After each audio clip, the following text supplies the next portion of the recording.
The scent hit the enforcer like a slap across the face, and he stopped walking, in the middle of the crowded market square. His nose lifted, his eyes went wide. Around him, people kept moving, kept talking, kept buying bread and cloth and dried meat, completely unaware that the man standing frozen among them had just caught the trace of something that was supposed to be impossible. He turned in a slow circle, breathing in again, chasing the thread of scent through the noise and dust of the square. It was faint, it was almost gone, but it was there, and it did not belong to anyone who was supposed to exist. A girl named Alara Whitmore had felt something go wrong the moment she stepped through the gate of the border town. She could not explain it. It was not a sound or a sight. It was a feeling, cold and sudden, like a hand pressing against the back of her neck. She pulled her hood lower and gripped the basket on her arm a little tighter, telling herself it was nothing, that she was imagining things the way she always did when she left the safety of the hills. But her body did not believe the lie. Her heart beat faster. Her feet wanted to run. She had left home before sunrise with a single task. Her grandmother's cough had grown worse through the night, and the herbs that eased it had run out 3 days earlier. There was no one else to send. Her brother Cale was watching the northern ridge, as he did every day, scanning the tree line for shapes that should not be there. Her mother could not walk the distance anymore, not since her leg had been hurt in the fall 2 winters ago. So it fell to Alara, as it always did, to be the one who walked into danger so the rest of her family could stay hidden. She had done this before. She knew the route, knew which streets to avoid, knew how to keep her head down and her scent masked with the crushed silver leaf paste her mother made every week without fail. She had never once let it run dry. She had never once forgotten to apply it before leaving the house. But today, halfway through the market, she noticed a strange itch on the back of her wrist, right where the paste had been rubbed in that morning. She glanced down and felt her stomach drop. A thin line of sweat had washed a streak of the paste away, right along the delicate skin near her pulse. It was such a small thing. It should not have mattered. It mattered more than anything. The enforcer's name was Callum, and he had served the Alpha King for 11 years, without ever once catching a scent like this. He had been trained to notice things other people missed, and right now every instinct in his body was screaming that something ancient had just walked past him. He moved through the crowd with practiced calm, careful not to alarm anyone, careful not to let his face show the storm building behind his eyes. He caught the edge of the scent again near the herb stall, thinner now, fading into the smell of dried lavender and crushed mint that the merchant sold in little cloth bags. He stopped at the stall and pretended to examine a bundle of chamomile, all while his eyes swept the crowd behind the merchant's shoulder. That was when he saw her. A young woman in a gray cloak, hood pulled low, moving quickly but not too quickly, the way someone moves when they are trying very hard not to look like they are hurrying. She paid for a small parcel of herbs with coins that were tied in a worn cloth, and then she turned and walked toward the eastern gate without looking back. Callum's heart pounded. He told himself it could be nothing. Scents faded and blurred in crowded places all the time, but something in him, the part that had been trained since childhood to trust his nose above his eyes, refused to let it go. He followed her. He kept his distance, weaving through carts and stalls, staying far enough back that she would not notice him even if she turned around. She did not turn around. She walked with the quiet urgency of someone who wanted very badly to be somewhere else, somewhere safe, somewhere far from crowded streets and watching eyes. Alara did not know she was being followed. She only knew that the itch on her wrist had turned into a warm, prickling sensation that crawled slowly up her arm, and that the feeling of being watched had not left her since she entered the square. She quickened her pace, without meaning to, weaving between 2 men, arguing over the price of grain, slipping past a cart loaded with firewood, moving toward the gate where the crowd began to thin. If she had looked back even once, she might have seen him. She might have recognized the crest stitched into the collar of his jacket, small and easy to miss unless you knew what to look for. She might have understood, in that single glance, that everything her family had built to protect her was about to come apart at the seams. But she did not look back. She walked through the gate and into the narrow road that led toward the hills, and Callum stopped at the edge of the market, watching her disappear into the distance, memorizing everything he could about her cloak, her height, the way she walked, the direction she had gone. For a moment, He considered simply letting the matter drop entirely. It would be easy enough to tell himself the scent had been a trick of the wind, some strange blend of herbs and travel dust that had confused his senses for a passing moment. No one would question him. No one would ever know he had caught something extraordinary and chosen to look away. But he had sworn an oath, many years ago, to serve his king with honesty above comfort, and he found he could not simply set that oath aside now, not when the truth might matter so deeply to a man who had carried quiet grief for as long as Callum had known him. He thought of the countless evenings he had seen Dorian standing alone at that same tall window in the palace, staring out at nothing, lost in some private sorrow he never spoke of but never fully escaped. If there was even the smallest chance that today's discovery could ease that sorrow, Callum knew he owed it to his king to follow the thread wherever it led, carefully, and with the same respect for truth that had guided his service since the very beginning. He did not follow her further. He did not need to. He had learned enough. That evening, deep inside the stone halls of the Ashgard Palace, Callum knelt before a throne carved from dark wood and old iron. The man seated upon it did not look like a king, in the way stories described kings. He wore no crown. His clothes were plain, dark, unadorned, except for a single silver clasp at his shoulder shaped like a wolf's head. But there was something in the way he sat, something in the stillness of his posture, that made everyone in the room lower their voices when he was near. Alpha King Dorian Ashgard had ruled the pack for 9 years, since the day his father died, and left him a kingdom built on old fears and older secrets. He was known for many things. He was known for his fairness in disputes, for the sharpness of his judgment, for the coldness he showed to anyone who dared threaten the peace he had worked so hard to build.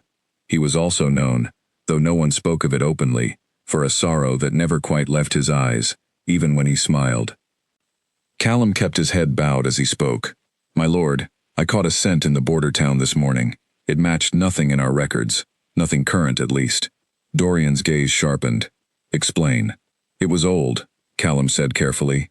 "A bloodline scent, the kind we are trained to recognize from the archives. I have only smelled something close to it once before, during my training, from a sample kept in the vault. My lord, I believe it may be connected to the Vera line." The room went silent. Even the guards standing near the walls seemed to hold their breath.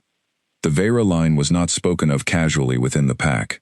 It was a name buried in old records, tied to a prophecy that most people dismissed as superstition passed down from frightened ancestors. The prophecy spoke of a bloodline that would either destroy the ruling family or restore it to a strength it had not known in generations. No one alive had ever confirmed whether the Vera line still existed. Most believed it had died out decades ago, along with the war that had nearly torn the pack apart. Dorian's jaw tightened almost imperceptibly. To anyone else in the room, his expression barely changed.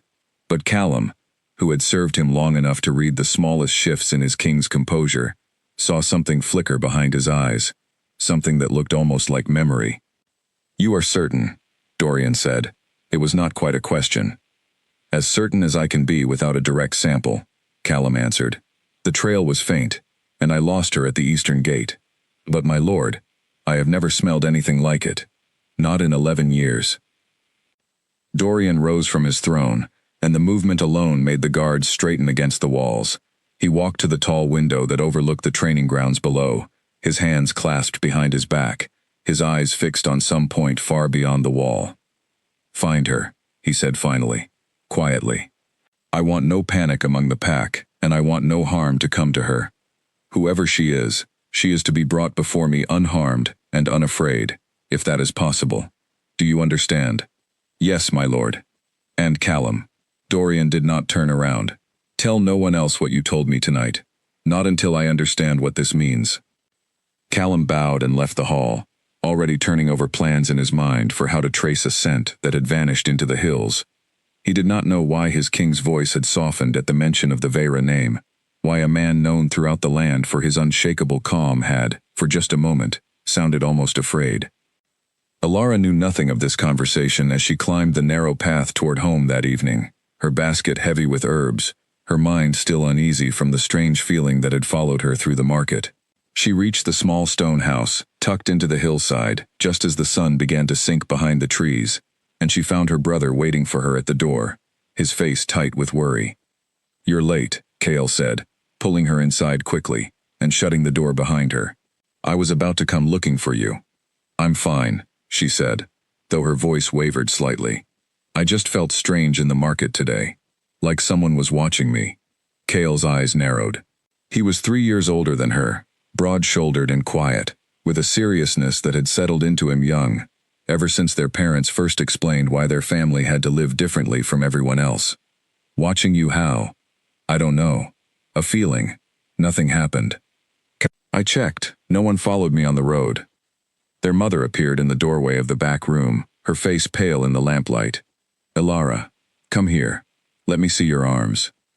Elara frowned but obeyed, rolling back her sleeves as her mother examined the skin near her wrists with careful, practiced hands. When her mother found the faint streak where the silver leaf paste had washed away, her face lost what little color it had left. How long was this exposed?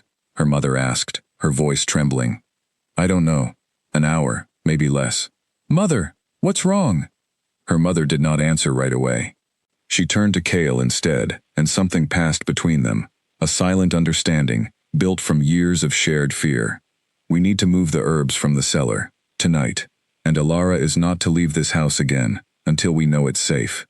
Mother, please, tell me what's happening, Elara said, her frustration rising.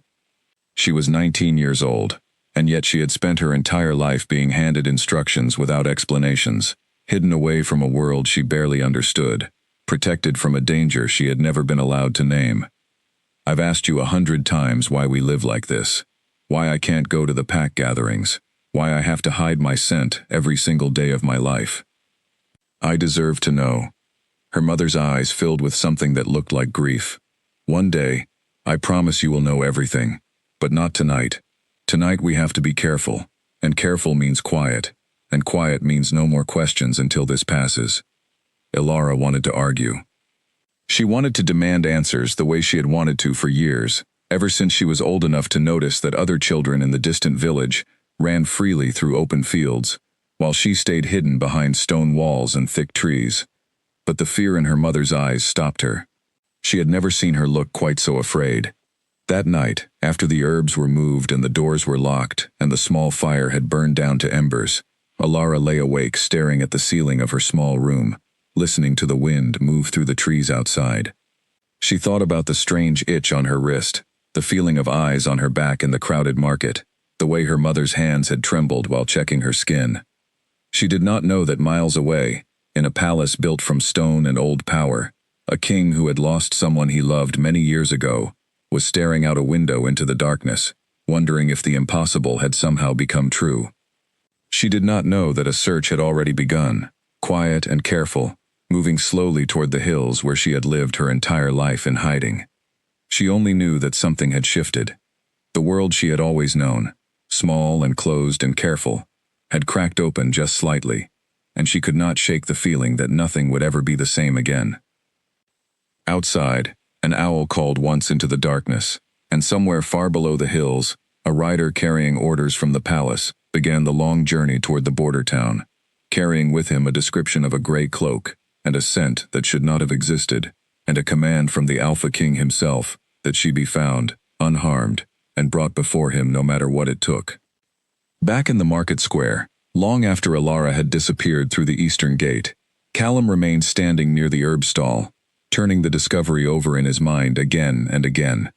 He had spent 11 years serving the Alpha King, and in all that time he had never once been given a reason to doubt the old records kept in the deepest part of the palace archive.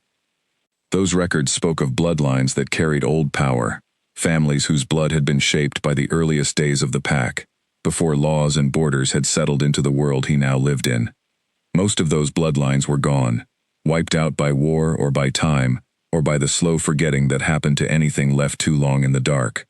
He had been trained since boyhood to recognize 11 distinct scent signatures tied to those ancient families, though he had only ever encountered 3 of them in his actual service, faint traces lingering on old cloaks kept in locked cabinets. Nothing living, nothing real. The scent he had caught today was different. It was warm. It was fresh.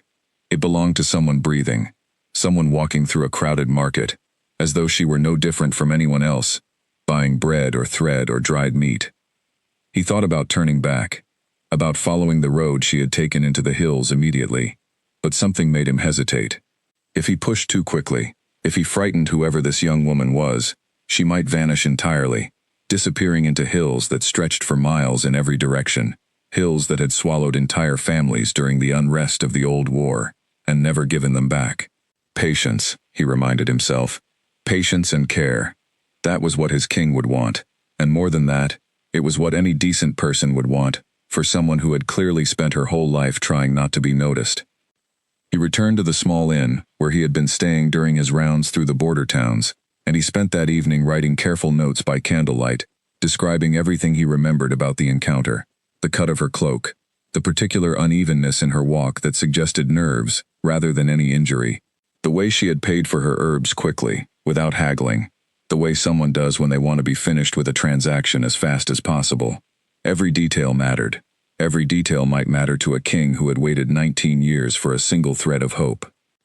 Meanwhile, deep in the hills, Alara's mother had not slept at all that night.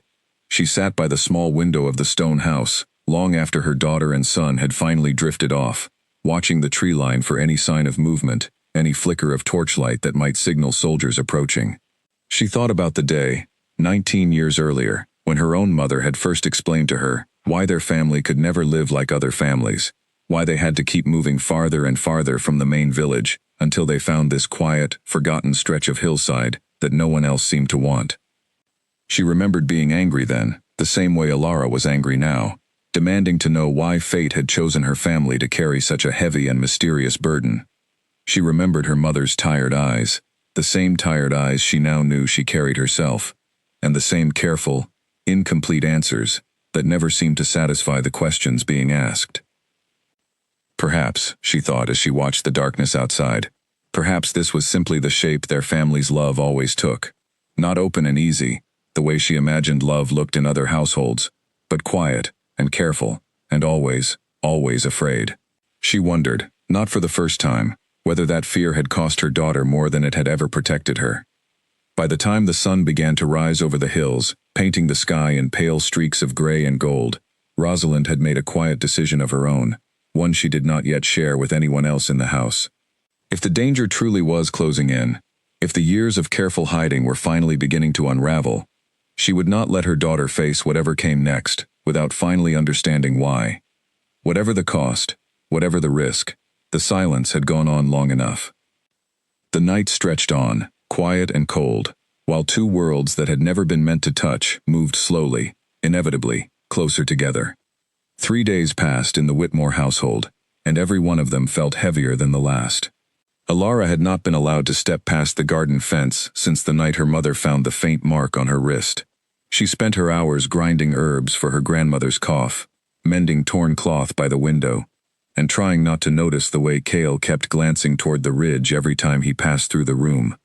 Her grandmother, an old woman named Margaret with sharp eyes and a sharper tongue, seemed to be the only one in the house who did not share the fear pressing down on everyone else. She sat by the fire most days, wrapped in blankets, watching Alara work with an expression that was almost fond, almost sad, as if she were looking at something precious that she knew she would eventually have to let go of. "You remind me of your grandfather," Margaret said one afternoon, breaking the heavy silence that had settled over the house. He had that same stubborn look whenever someone tried to keep him from the truth. Alara looked up from the herbs she was crushing. "What truth, grandmother? Everyone keeps talking about truth like it's some kind of secret I'm too young to hear. But I'm 19. I've spent my whole life hiding for reasons no one will explain." Margaret was quiet for a long moment, her fingers tracing the edge of the blanket in her lap. "Your mother wants to protect you from fear before she has to give you facts. It is a kind thing, even if it feels cruel. It feels cruel either way." "I know." Margaret's voice softened. "Someday soon, child, you will understand everything. I only hope, when that day comes, you will forgive the people who loved you enough to hide you." Alara did not know what to say to that, so she said nothing, returning to her work with hands that trembled slightly more than before. Outside, Cale stood at the edge of the property, staring down the winding path that led toward the border town. He had grown up with the same unanswered questions as his sister, but unlike her, he had been given a few more pieces of the puzzle over the years. mostly because their parents had needed him to help guard the family's secret as he grew older and stronger. He knew about the Veyra name, though he had never spoken it aloud to Alara.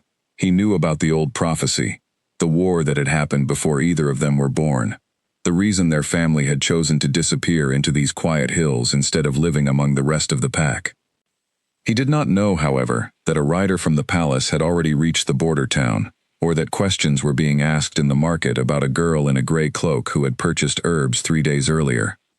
The rider's name was Edmund, an older man who served as one of the king's most trusted advisors, chosen for this task specifically because of his patience and his gift for asking questions without raising suspicion. He moved through the town slowly, speaking with merchants, buying small items he did not need, listening far more than he spoke. The herb merchant remembered the girl clearly once Edmund described her, mostly because she had paid with old coins tied in cloth, a habit not many young women in the town still practiced. "She comes maybe once a month," the merchant said, counting dried lavender into a bag for a customer while he spoke. "Always alone, always in a hurry. I don't know her name, she never gives one. Which direction does she usually travel?" Edmund asked, keeping his tone light, curious rather than urgent. The merchant pointed toward the eastern road, the same road that wound up into the hills, where scattered homes and small farms sat far apart from one another, isolated by choice or by circumstance. "Up that way, toward the hill country. Not many people live out there anymore, not since the war pushed folks toward the main village." Edmund thanked the merchant and continued his walk through the town, gathering small details from other stalls, other faces, slowly building a picture of a family that clearly wanted very badly not to be found. By the time evening fell, he had learned enough to send a message back to the palace confirming that the trail, faint as it was, led toward the eastern hill country. He did not ride toward the hills himself. His orders had been clear: confirm the direction, then wait for further instruction. Dorian wanted this handled with care, not with the heavy hand of soldiers marching into quiet homes and frightening innocent families. Whatever this scent meant, whoever this young woman turned out to be, the king wanted her found gently, not hunted like prey. Back at the palace, Dorian spent those same 3 days locked in his private study, surrounded by old records pulled from the deepest part of the archive. He had not looked at these documents in years, not since he was a much younger man trying to understand why his father had feared the Veyra name so deeply. Now he sat with them spread across his desk, reading the same passages over and over, searching for something that might explain the strange, unsettled feeling that had taken root in his chest since Callum's report. The prophecy itself was old, written in careful script by someone whose name had long since faded from memory. It spoke of a bloodline connected to the earliest founders of the pack, a line that carried a rare gift, capable of either shattering the ruling family's power or strengthening it beyond anything known before. The passage was frustratingly vague, the kind of old writing that seemed designed to create fear rather than clarity. What troubled Dorian more than the prophecy itself was a name written in the margin of one page, added sometime later in a different hand: Selene Veyra. He had heard that name once before, many years ago, from someone he had loved and lost long before he ever sat upon this throne. He closed his eyes and allowed himself, just for a moment, to remember her. A woman with quiet eyes and a gentle laugh, someone he had known during a time in his life when he was not yet burdened by the weight of leadership. She had vanished from the pack when he was young, before he understood what she meant to him, before he had the courage to ask her to stay. He had been told she died somewhere in the Eastern Territories during the unrest that followed the Old War. He had grieved her in silence for years, never speaking her name aloud, never allowing himself to wonder what might have happened if things had been different. Now, staring at her family name, written in faded ink, beside a prophecy that had haunted his family for generations, he felt something he had not allowed himself to feel in a very long time. Hope, tangled together with fear, and beneath both of those, a grief so old it had calcified into something almost like acceptance. Could there be a connection between the scent Callum had found and the woman he had lost so many years ago? Was it possible that a piece of her had survived, hidden somewhere in these hills, waiting all this time to be found? He did not allow himself to speak these thoughts aloud, not even to his most trusted advisors. He knew how easily hope could become a dangerous thing, especially for a king, whose every decision affected an entire pack. But that night, As he finally allowed himself to sleep, his dreams were filled with a face he had tried for years to forget. Meanwhile, in the small stone house on the hillside, Elara sat by the window long after everyone else had gone to sleep, watching the stars scattered across the dark sky. She thought about her grandmother's words, about truth and fear and forgiveness, and she wondered, not for the first time, what kind of secret could be so dangerous that it required an entire family to disappear. She did not know that a search had already narrowed its focus toward the very hills where she sat. She did not know that a king many miles away had spent the last 3 days consumed by memories of a woman whose blood might run through her own veins. She only knew that something in the air had changed, some quiet shift she could not name, and that whatever was coming, it was coming closer with every day that passed.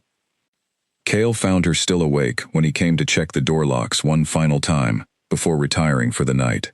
He sat beside her at the window without a word, the way he had done since they were children, offering silent company instead of empty comfort. "Do you ever wonder what it would be like," Elara finally asked, "to walk into a market without wearing a hood, to speak to someone new without wondering if they'll notice something wrong about you?" Cale was quiet for a long moment. "Every single day," he admitted. "But I also know our parents have their reasons.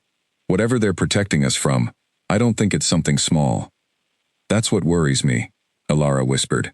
"If it were small, they wouldn't need to hide it so completely." Neither of them had an answer for that. They sat together in silence, watching the stars, unaware that far beyond the hills, in a palace built from old stone and older secrets, a king was staring at the same night sky, wondering if the woman he had lost was somehow, impossibly, still connected to the world he ruled. The following morning, Edmund's message finally reached the palace, carried by a rider who had pushed his horse hard through the night to ensure the news arrived as quickly as possible. Dorian read the brief report twice before setting it down on his desk, his hands unusually still, despite the storm building behind his composed expression. He called for Cordelia, the senior advisor who had served his father before him, trusting her judgment even when her caution occasionally frustrated his own instincts. She arrived within the hour, finding him standing at the same window where he had spent so many recent evenings, staring out at nothing in particular. "You wish to see me, my lord." "The trail leads into the eastern hill country," Dorian said without turning around. "A family living in isolation, avoiding contact with the rest of the pack. It matches everything we might expect if the Vera line had survived in hiding." Cordelia was quiet for a long moment, choosing her words carefully before speaking. "My lord, if I may ask plainly, what do you intend to do with this information? The prophecy has never been proven true or false in either direction. Pursuing this family, even gently, carries real risk, both for them and for the stability of this pack." "I am aware of the risk," Dorian said, finally turning to face her. "But I have spent 19 years believing Celine Vera died because my own father chose fear over patience, and I have carried that grief every single day since. If there is even a small chance that her family survived, that some part of her legacy continues in this world, I cannot simply let it slip away again out of caution." Cordelia studied him for a long moment, her expression softening slightly despite her natural reserve. She had watched Dorian grow from a grieving young man into a careful, thoughtful ruler, and she understood, perhaps better than anyone else in the palace, exactly how much that old loss had shaped the king he had become. "Then proceed carefully," she finally said. "Send only Callum, no larger force. Let him approach quietly, and let us see what truth actually waits in those hills before we decide anything further." Dorian nodded, grateful for her counsel, even when it echoed his own instincts. "That is precisely my intention." As Cordelia left the study, Dorian returned to the old records spread across his desk, reading once more the faded margin note bearing Celine's family name. He thought of the years immediately after her disappearance, the months he had spent quietly searching the eastern territories himself, slipping away from palace duties whenever he could manage it, following rumors that always seemed to lead nowhere. Eventually, his father had insisted the searching stop, arguing that continued efforts only distracted from Dorian's responsibilities and delayed his acceptance of a loss that could not be undone. He had listened, eventually, though not because he believed his father was right. He had listened because the constant searching, the constant disappointment, had begun to hollow him out in a way he could no longer sustain.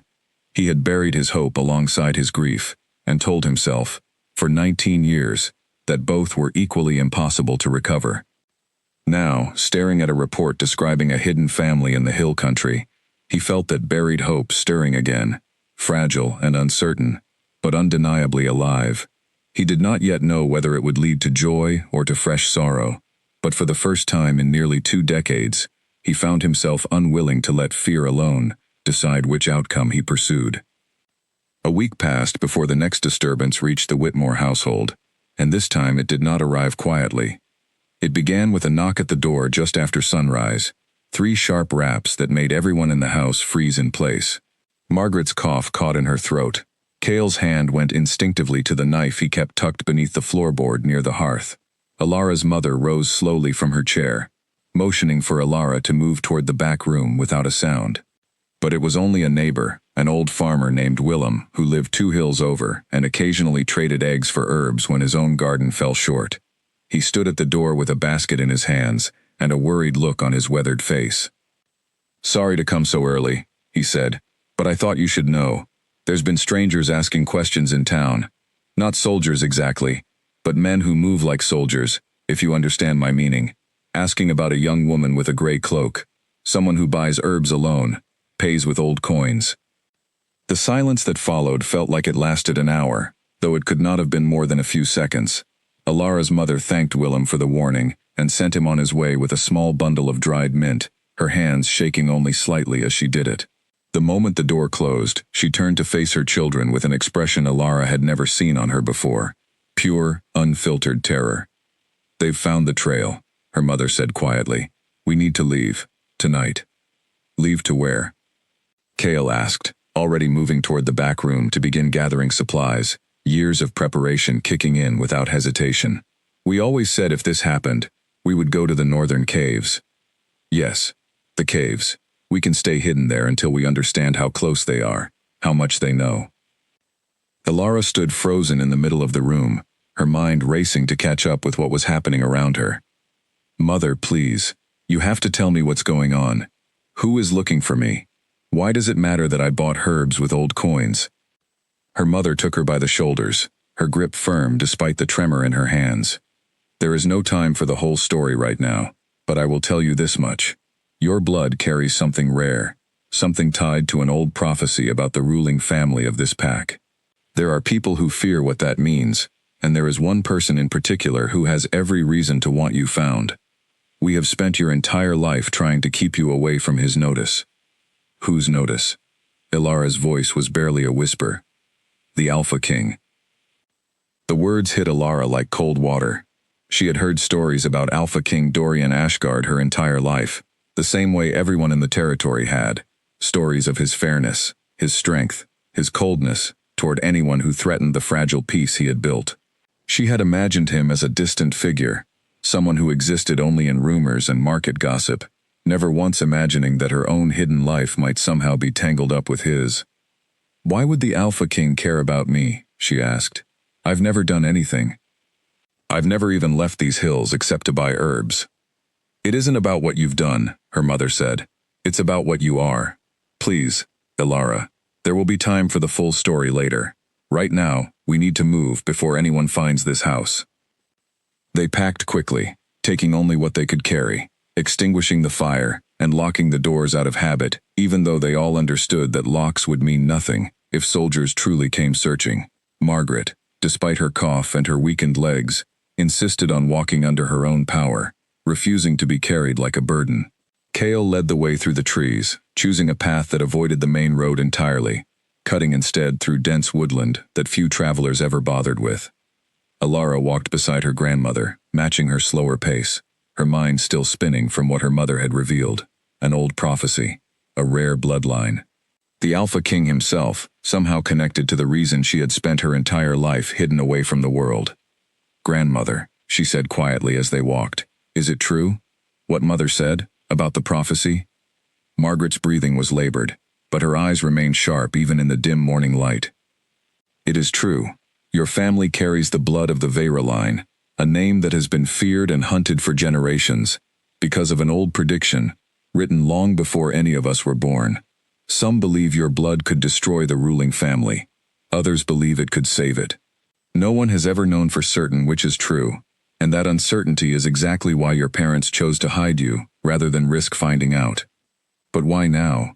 Why after all these years would anyone suddenly start searching? Because your paste washed away in the market, Margaret said simply. One small mistake, one moment of carelessness that could have happened to anyone, and now the trail has been picked up by people trained to notice such things. It is no one's fault, child. It is simply the way fate sometimes moves, slow and patient until suddenly it is not.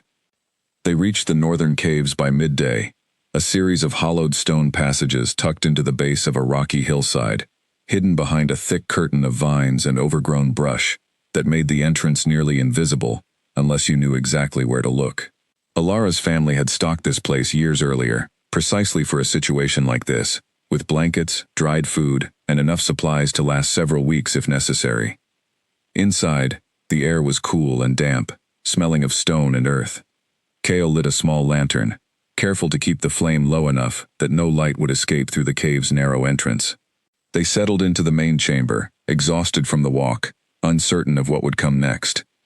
"How long do we stay here?" Alara asked, wrapping a blanket around her grandmother's shoulders. "As long as we need to," her mother answered. "Until we know it's safe, or until we decide there's no choice but to face whatever is coming." That night, as the rest of her family slept fitfully against the cold stone walls, Alara sat awake near the cave entrance, watching the thin sliver of moonlight that filtered through the vines. She thought about the Alpha King, about the prophecy her grandmother had described, about the strange twist of fate that had turned her entire life into something she never chose and never understood. She wondered what kind of man he was, this king whose name alone had been enough to send her family fleeing into hiding. Was he truly as cold and ruthless as the stories suggested, or was there more to him than fear and rumor could capture? She found herself imagining his face, though she had never seen it, picturing dark eyes and a stern expression, a man carved from the same old stone as the palace he ruled from.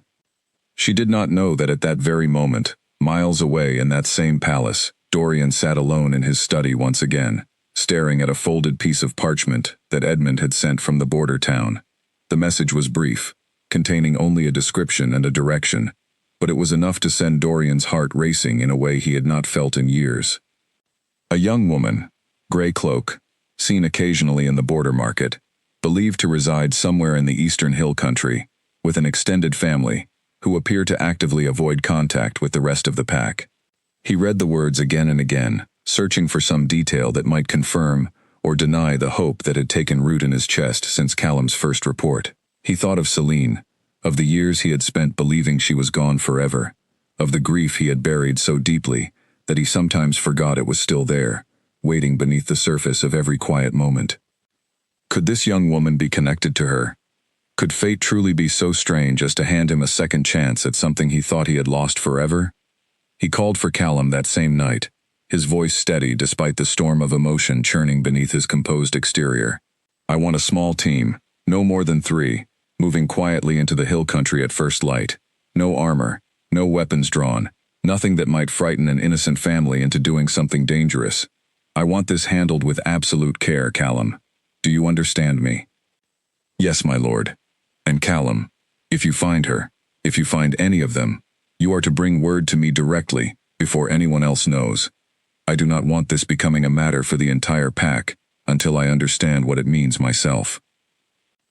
Callum bowed and left to prepare, and Dorian remained alone in his study long after the door closed, staring at the folded parchment in his hands, as though it held the answer to a question he had been afraid to ask for many years.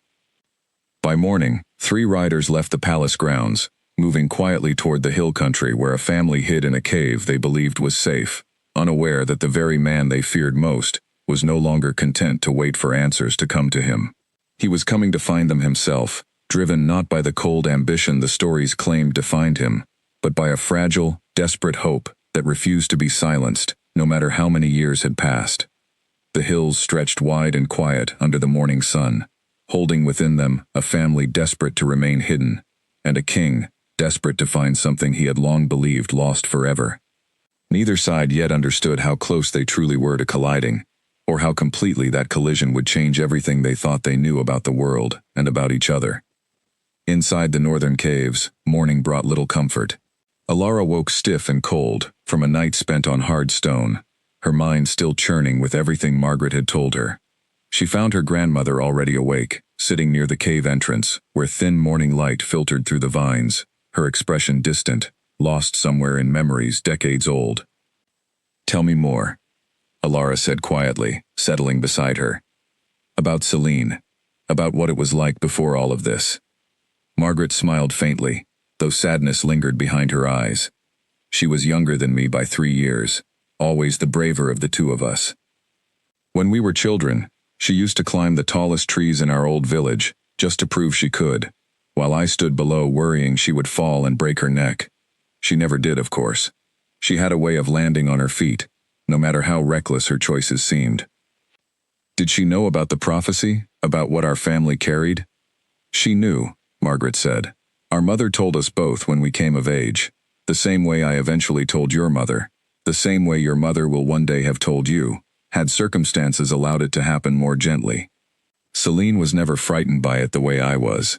She used to say that a prophecy was only as powerful as the fear people gave it, and she refused to let fear rule her choices. That sounds like a dangerous way to think, given what happened to her." "Perhaps," Margaret admitted.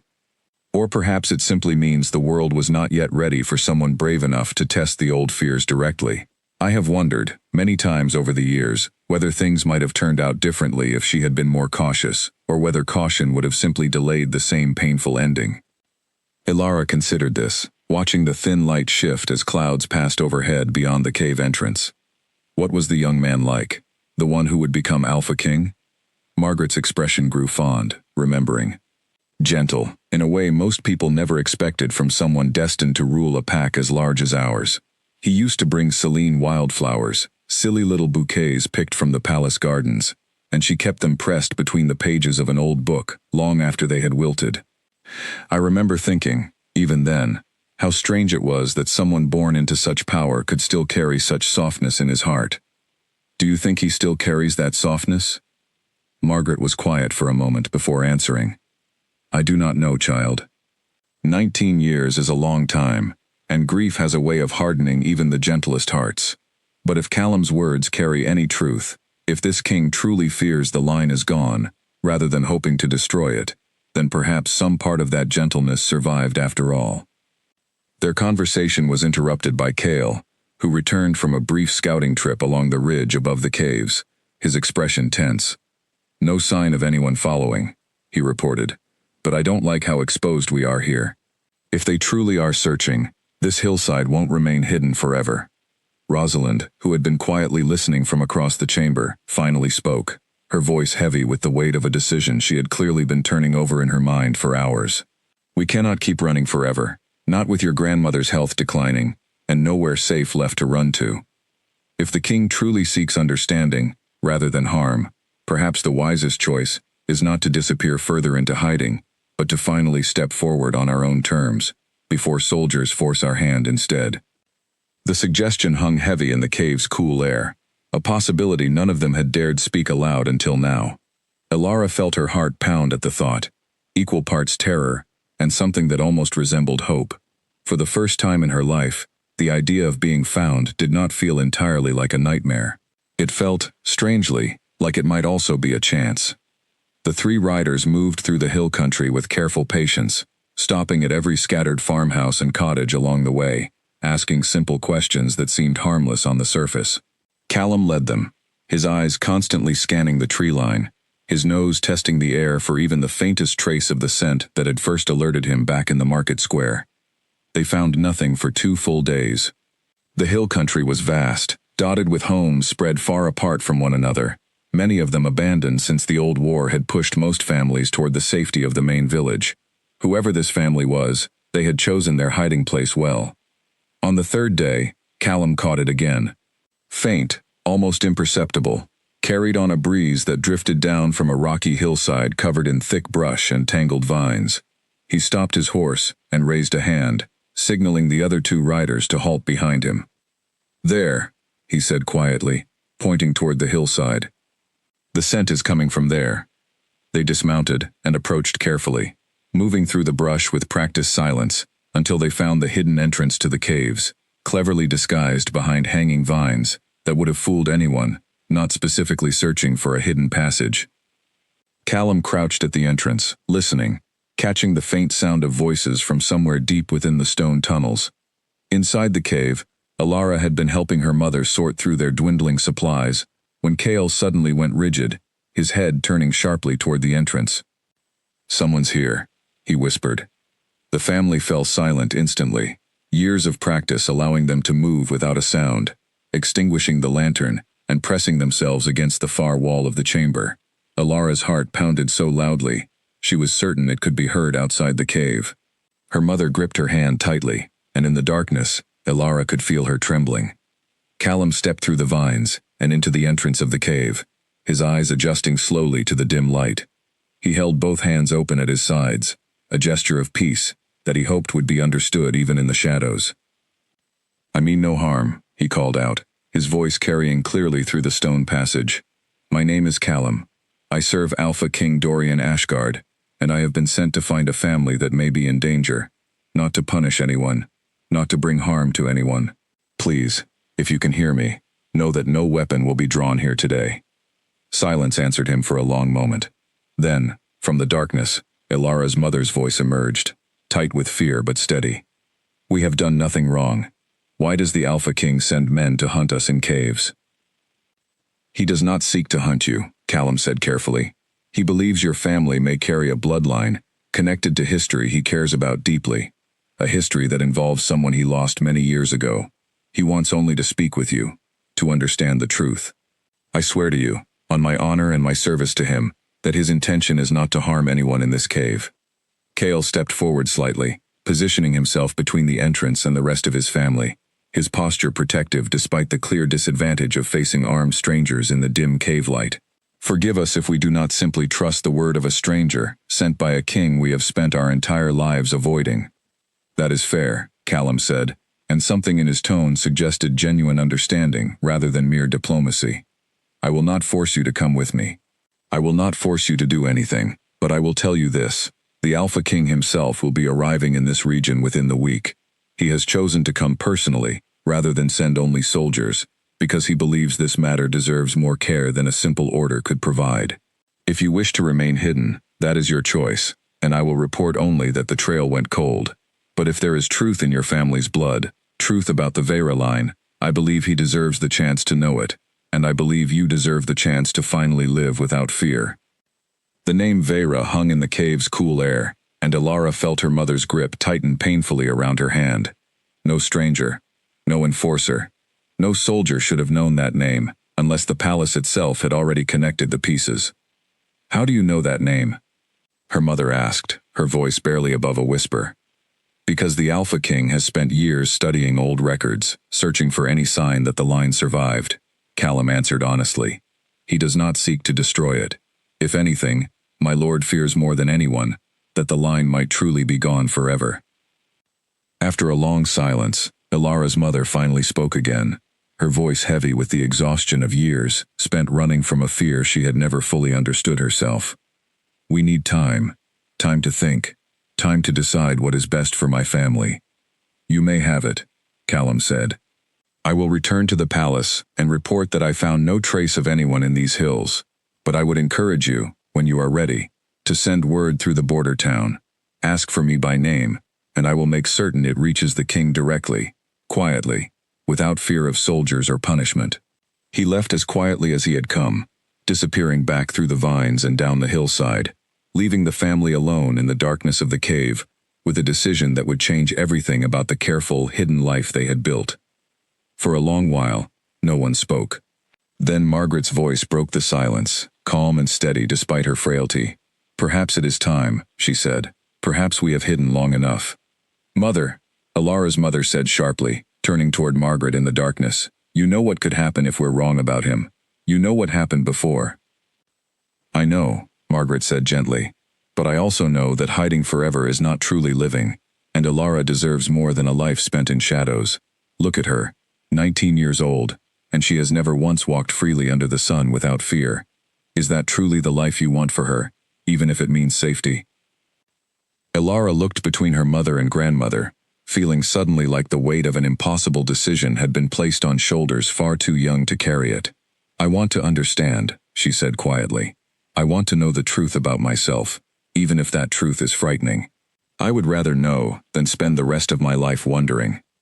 Her mother closed her eyes, and when she opened them again, there were tears gathered at the corners that she did not bother to wipe away. "Then we will consider it carefully. We will not rush into anything, and we will not trust blindly. But we will consider it." That night, sleep did not come easily to anyone in the cave. Elara lay awake listening to the quiet breathing of her family around her, her mind turning over everything Callum had said. A king who feared the line was gone, rather than fearing its return. A history involving someone he had lost, a truth that had been kept from her, for reasons she was only now beginning to glimpse the edges of. Miles away, Callum rode back toward the palace, under a sky full of stars, already composing in his mind the careful words he would use to report his findings to the king. He had made a promise to that frightened family in the cave, a promise he intended to keep, but he also understood that the coming days would test every bit of trust that fragile promise depended on. When he arrived at the palace and stood once again before Dorian's throne, he chose his words with great care. "My lord," he said, "I found them. A family living in hidden caves in the eastern hill country. I spoke with them, and I believe, though I cannot be entirely certain, that they may indeed carry the Veyra bloodline you have been searching for." Dorian rose from his throne so quickly that the guards along the walls startled at the sudden movement. "You spoke with them? Are they safe? Did you frighten them?" "I did everything in my power not to, my lord. They are cautious, understandably so, but I believe they are considering reaching out on their own terms. I told them you intended to travel to the region personally." Dorian's expression, usually so carefully controlled, cracked just slightly with something raw and unguarded. "Good," he said quietly. "Good. Then we wait, and we hope they choose to trust us." He turned back toward the window, staring out at the darkening sky, and for the first time in many years, allowed himself to feel something dangerously close to hope. That same evening, back in the northern caves, the family's cautious deliberation continued long after Callum's footsteps had faded into the distance. Cale remained deeply skeptical, pacing the narrow chamber with restless energy, unwilling to trust so easily, after a lifetime spent believing that discovery meant nothing but danger. "How do we know this isn't simply a trick?" he demanded, stopping in front of his mother with obvious frustration. "A gentler way of drawing us out before soldiers arrive, to finish what fear started 19 years ago?" "We don't know for certain," Rosalind admitted.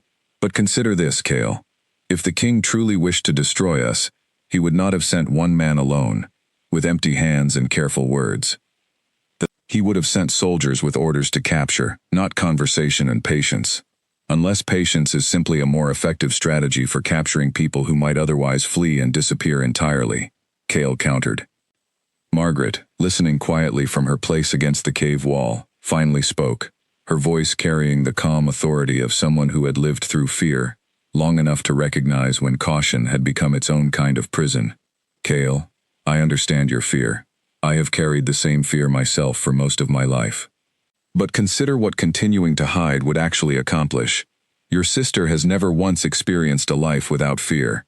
Even if we successfully avoid capture here, we will simply be trading one hiding place for another, over and over, for the rest of our lives, and likely for the rest of hers as well. Better hidden and alive than exposed and destroyed," Cale said stubbornly. "Perhaps," Margaret said gently, "or perhaps it is time we allowed fate the chance to prove itself different from what we have always assumed. I am not asking you to abandon caution entirely, only to consider that perhaps, after 19 years, the story does not have to end the same way it did before." Elara, who had remained mostly quiet during this exchange, finally spoke, her voice steady, despite the uncertainty churning inside her. "I want to know the truth, Cale. Whatever the risk, I would rather understand who I am and why our family has suffered than continue living in ignorance, simply because it feels safer." Cale studied his sister for a long moment, his protective instincts warring visibly with his recognition that she deserved the right to make choices about her own life. Finally, he exhaled slowly, some of the tension leaving his shoulders. If we do this, we do it carefully. Every step. No blind trust. Not until we have real reason to believe it's earned. Agreed, Rosalind said, relief evident in her voice. Over the following days, the family continued discussing their options carefully, weighing every possible risk against the growing recognition that their current situation had become unsustainable.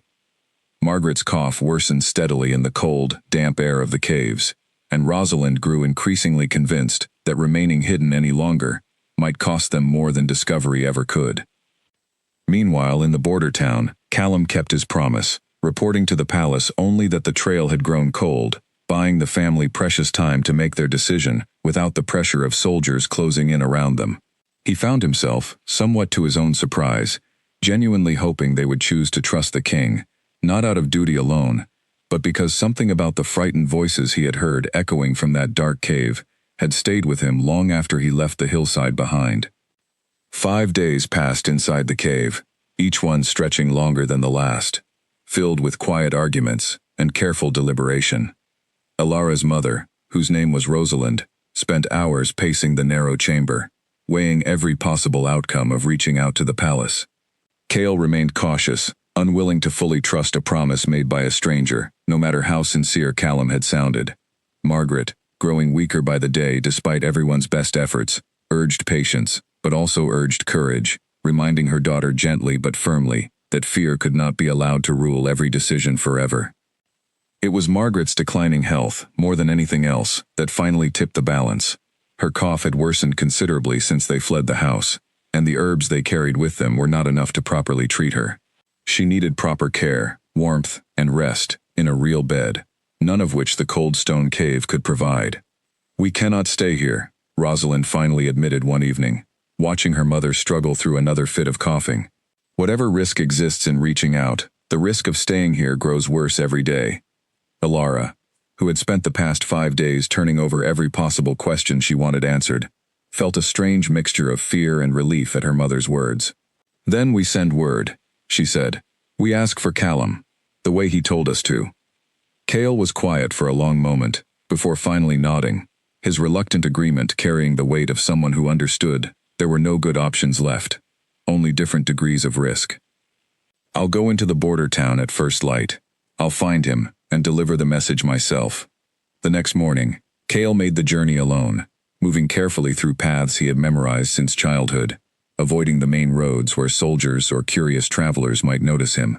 He reached the border town by midday and found Callum exactly where he expected, standing near the town's central well, seemingly waiting, as though he had known the message would come. "My family is ready to speak with the Alpha King," Cale said quietly, keeping his voice low, despite the busy market around them. "But my grandmother is ill. We need somewhere safe, somewhere with proper shelter, before we can consider anything more." Callum's expression shifted with genuine concern. "There's a small guest house at the edge of town, quiet and discreet, used sometimes by traveling healers and merchants who prefer privacy. I can arrange rooms there under a false name, no questions asked, and send for a proper healer to tend to your grandmother immediately." "Why would you help us so easily?" "Because I made a promise," Callum said simply. "And because I believe, more than anything, that my king would want your family cared for, regardless of what comes next. Whatever the future holds for the Vera line, no one deserves to suffer in a cold cave while decisions are made about their fate." Within hours, arrangements were made. By evening, Alara's family had left the cave behind, traveling under cover of darkness to the small guest house Callum had described. Margaret was settled into a proper bed, and a healer arrived shortly after, examining her with careful, practiced hands, and prescribing a stronger remedy than anything they had access to in the hills. For the first time in nearly a week, the family slept in real beds, under a proper roof, though sleep did not come easily for anyone, given the uncertainty of what tomorrow might bring. The following morning, Callum returned with news that made Rosalind's breath catch in her throat. "The Alpha King is already traveling toward this region. He left the palace 3 days ago, choosing to come personally, rather than wait for word to reach him through messengers. He should arrive within 2 days." 2 days, Alara repeated quietly, feeling her stomach twist with anxiety. "What happens then?" "Then," Callum said gently. You will finally have the chance to ask him every question you've carried your entire life. And he will finally have the chance to learn whether the fear that has haunted this pack for generations was ever truly justified. Those 2 days felt like an eternity. Alara spent much of the time sitting with her grandmother, listening to stories she had never heard before, fragments of history that Margaret finally felt safe enough to share, now that the family had committed to stepping out of hiding. Your grandfather knew Celine Vera, Margaret said one afternoon, her voice weak but steady, propped up against pillows with a cup of warm tea cradled in her thin hands. She was your great-aunt, actually, my sister, a remarkable woman, kind and clever, with a laugh that could fill an entire room. What happened to her? Alara asked, leaning forward, hungry for every detail she had been denied for so long. She fell in love with someone she should not have, according to the old fears surrounding our family. A young man who was destined to become Alpha King, though neither of them knew it at the time. When our family's history became known, when the old prophecy was rediscovered by frightened elders, who believed she posed a threat to the ruling line, she was forced to flee before anyone could act against her. She never saw him again. She died not long after, from grief as much as anything else, though we told the world she perished during the unrest of the old war. Alara felt tears gathering in her eyes, imagining the pain her great-aunt must have carried, torn away from someone she loved because of a fear that may have never been justified at all. Was he the current Alpha King's father? Margaret shook her head slowly. No, child. He was the current Alpha King himself, though he was very young at the time, not yet the ruler he is today. The revelation hit Alara like a physical blow. Then he already lost someone from our family once before. Yes, Margaret said softly, and I imagine, if the reports Callum brought back are true, that losing her broke something in him that never fully healed. Perhaps that is why he searches so carefully now, why he insists on handling this himself, instead of leaving it to soldiers and enforcers. Alara sat with this new knowledge long after her grandmother drifted off to sleep, turning over the tragic weight of a love lost to fear and prophecy, a wound that had apparently never healed even after all these years. She wondered what it would feel like to finally meet the man who had loved her great-aunt, who perhaps saw in Alara's own blood a painful echo of everything he had lost. That evening, Callum returned once more, his expression carrying a gravity that told Alara something significant had shifted. The Alpha King has arrived at the edge of the border town, he said. He has requested respectfully the opportunity to meet with your family tomorrow morning, here at the guest house, without soldiers, without ceremony, only himself. Rosalind's hands trembled slightly as she absorbed this news. Tomorrow, then. Tomorrow, Callum confirmed. That night, no one in the small guest house slept well. Alara lay awake staring at the ceiling, her mind consumed with questions she had waited her entire life to ask, and with a strange, nervous anticipation about finally meeting the man whose name had shaped every hidden corner of her existence without her ever understanding why. Cale sat by the window for most of the night, watching the darkened street below, still cautious despite everything, still ready to protect his family if this careful arrangement somehow turned into a trap. Rosalind prayed quietly beside her sleeping mother, torn between fear for her daughter's safety and a fragile hope that perhaps, after all these years, her family might finally be free to live without constant fear. And somewhere else in that same border town, in a modest room rented under a false name to avoid drawing attention, Alpha King Dorian Ashgard sat alone with his own memories, staring at an old, faded portrait he had carried with him for years, hidden away in a small wooden box that rarely left his possession. A portrait of a young woman with quiet eyes and a gentle smile, someone he had loved and lost long before the weight of a crown had settled onto his shoulders. Tomorrow, he would finally learn whether fate had given him a second chance, or whether it had simply reopened a wound that had never truly healed. Either way, he understood that nothing about his carefully controlled life would remain the same after tomorrow morning. Earlier that same evening, before retiring to his rented room, Dorian had walked alone through the quiet streets of the border town, needing air, needing distance from the weight of anticipation pressing down on his chest. He found himself standing near the town's old well, the same well where Callum had first met Cale to deliver his message days earlier, staring up at a sky just beginning to fill with stars. He thought about the years immediately following Celine's disappearance, the way grief had settled into him like a stone lodged somewhere behind his ribs, never quite dissolving no matter how much time passed. He had thrown himself into his duties after his father's death, into the careful business of ruling a pack still recovering from old wars and older fears, and for a long while, the constant demands of leadership had been enough to keep the grief from swallowing him entirely. But it had never truly left. He still remembered the particular sound of Celine's laughter, still remembered the way she used to tease him gently about the seriousness he carried even as a young man, long before the crown had ever touched his head. He remembered promising himself, after months of fruitless searching following her disappearance, that he would carry her memory quietly, privately, without ever burdening anyone else with the depth of what he had lost. Now, standing beneath a sky scattered with stars she once described as scattered promises, he allowed himself to wonder, just for a moment, what she might think of the young woman waiting to meet him tomorrow. Would she recognize something of herself in Elara's stubborn courage, in the careful strength that had clearly been forged through years of hardship? Would she be proud that her family had survived, even hidden away in fear, even robbed of the freedom she had always insisted mattered more than safety? He did not have answers to these questions, only the quiet hope that tomorrow might finally begin to provide them. Back at the guest house, Elara found herself unable to sleep, despite the exhaustion of the day's revelations. She rose quietly and made her way to the small common room, where she found Cale already awake, sitting near the cold hearth with an expression she rarely saw on her brother's face. Something close to vulnerability. "Can't sleep either?" she asked softly, settling beside him. "Too many thoughts," he admitted. "Tomorrow changes everything, one way or another, and I keep trying to prepare myself for every possible outcome, and I keep failing." "I know the feeling," Elara said. "Grandmother told me things today. About Celine. About the man she loved, who turns out to be the very king we're meeting tomorrow." Cale's eyebrows rose slightly. That explains a great deal about why he insisted on coming personally, rather than sending soldiers.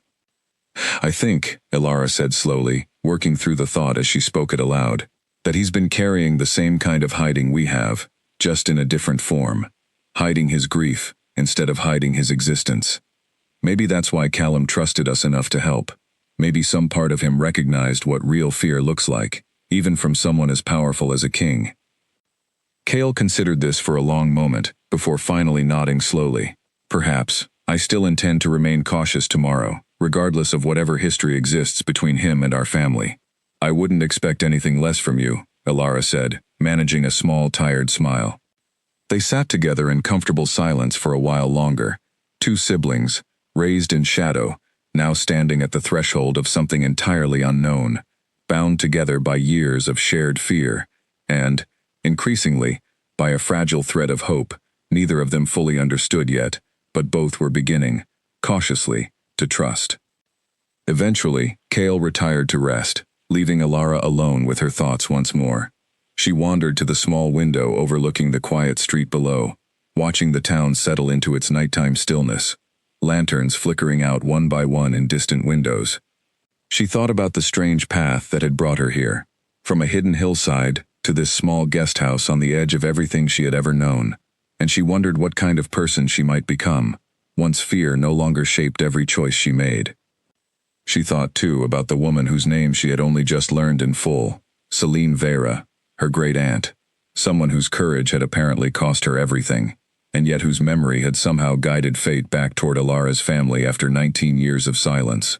She wondered if there was some strange comfort in that, the idea that even loss could eventually lead somewhere unexpected, that grief carried long enough might, in time, transform into something closer to healing. A soft sound outside drew her attention, and she glanced down to see a figure moving quietly along the street below, easily recognizable even in the dim lantern light. Dorian, unable to sleep himself, walking the quiet town alone with his own thoughts. He paused beneath a lamppost, looking up almost as though he sensed her watching, and for a brief moment, their eyes met across the distance separating them. Neither of them moved to close that distance that night. It was not yet time, and both seemed to understand this without needing to speak it aloud. But something passed between them in that quiet exchange nonetheless. A recognition, a fragile understanding, that whatever came next, they would not be facing it entirely alone. He offered a small nod, and she returned it, before he continued his walk, and she finally retreated from the window, to seek what rest she could, before the morning that would change everything. Morning arrived gray and quiet, with a thin mist settling over the border town that seemed to match the tension hanging in the air. Alara dressed carefully, choosing her plainest dress, unsure why it mattered so much to her how she appeared before a man she had spent her entire life fearing without ever meeting. Rosalind fussed over Margaret, making certain she was comfortable and warm, while Cale stood near the window of the guest house's main room, watching the street below with the same wary vigilance he had carried for days. Callum arrived just after sunrise, alone, without armor or weapons visible, dressed simply, as though he were any ordinary visitor, rather than one of the Alpha King's most trusted enforcers. "He is ready whenever your family is," he said gently. "He asked me to remind you that he comes only to listen, and to speak honestly. Nothing more will be demanded of you today." Rosalind nodded, though her hands trembled slightly as she smoothed the front of her dress. "We're ready." The door opened a few minutes later, and Alara found herself holding her breath as a man stepped into the room, and every story she had ever heard about the Alpha King seemed to fall away in an instant, replaced by the reality standing before her. He was tall, with dark hair touched by the first threads of gray at his temples, and eyes that carried a weight far heavier than his years should have allowed. He wore plain clothing, much like Callum, nothing that marked him as royalty except for the quiet, unmistakable authority in the way he carried himself. But it was his eyes that struck Alara most, dark and searching, filled with a sorrow so deep it seemed to have settled permanently into the lines of his face. He stopped just inside the doorway, his gaze sweeping across the room until it landed on Alara, and something in his expression shifted so suddenly, so completely, that she felt a chill run down her spine. For a long moment he simply stared at her, saying nothing, his breathing shallow and uneven.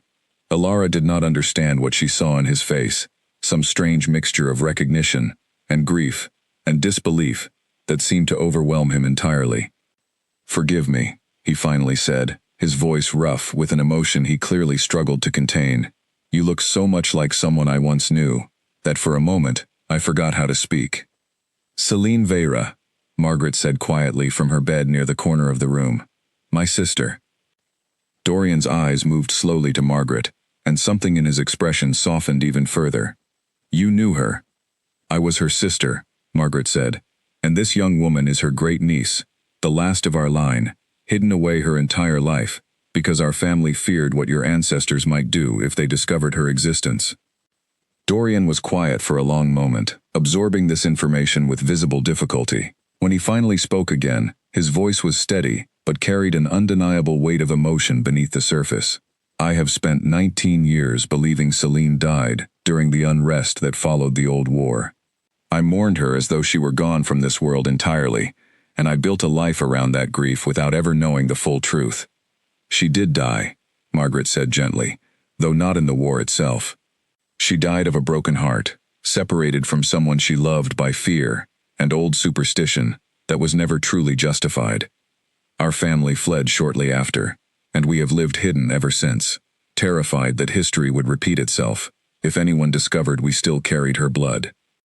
Dorian closed his eyes briefly, and when he opened them again, Alara saw tears gathered at the corners that he did not bother to hide. "I loved her," he said simply. "I was young, and I did not yet understand what she meant to me until it was too late to tell her. When she disappeared, I searched for months before my father convinced me she was gone, that continuing to search would only cause more pain." The room fell silent, heavy with decades of grief finally being spoken aloud after years of careful concealment. Alara found herself moving closer, without quite deciding to, drawn by something she could not name, toward this man who carried such visible sorrow for a woman he had lost so long ago. "I don't understand," Alara finally said, breaking the silence. "If you loved her, why did our family need to hide from you? Why would anyone believe you posed a danger to us?" Dorian turned his attention fully toward her, and something in his expression grew even more intense, more focused, as though he were truly seeing her for the first time, rather than simply comparing her to a memory. "The fear was never truly about me," he said. "It was about an old prophecy, one that suggested your bloodline could either destroy the ruling family or restore it to strength beyond anything known before. My father feared the uncertainty of that prophecy, more than he feared any specific danger. He believed it was safer to eliminate the risk entirely, by driving your family away, rather than risk discovering which outcome fate had chosen. And what do you believe? Elara asked, her voice steadier than she expected. Dorian was quiet for a long moment, studying her face as though searching for an answer written somewhere in her features. I believe, he said finally, that fear built on uncertainty has cost this pack far too much already. It cost me the woman I loved. It cost your family 19 years of hiding in fear for a threat that may never have existed at all. I do not know what your blood truly means for the future of this pack, but I refuse to let fear alone determine how we move forward from here. Rosalind stepped forward then, her expression cautious but slightly less guarded than before. What are you saying, my lord? I am saying, Dorian answered, that I do not wish to see your family hide any longer. I do not know yet what role, if any, the prophecy will play in the future, but I refuse to let history repeat the same mistake that cost me everything 19 years ago. Whatever comes next, I want it to come from truth and choice, not from fear and secrecy. Elara felt something shift inside her chest, a fragile, cautious hope beginning to take root where fear had lived for as long as she could remember. She looked at her mother, at Kale, at her grandmother resting weakly in the corner, and saw the same uncertain hope reflected in each of their faces. What happens now? Kale asked, his voice carrying the practical concern of someone who had spent years protecting his family and was not yet ready to fully lower his guard.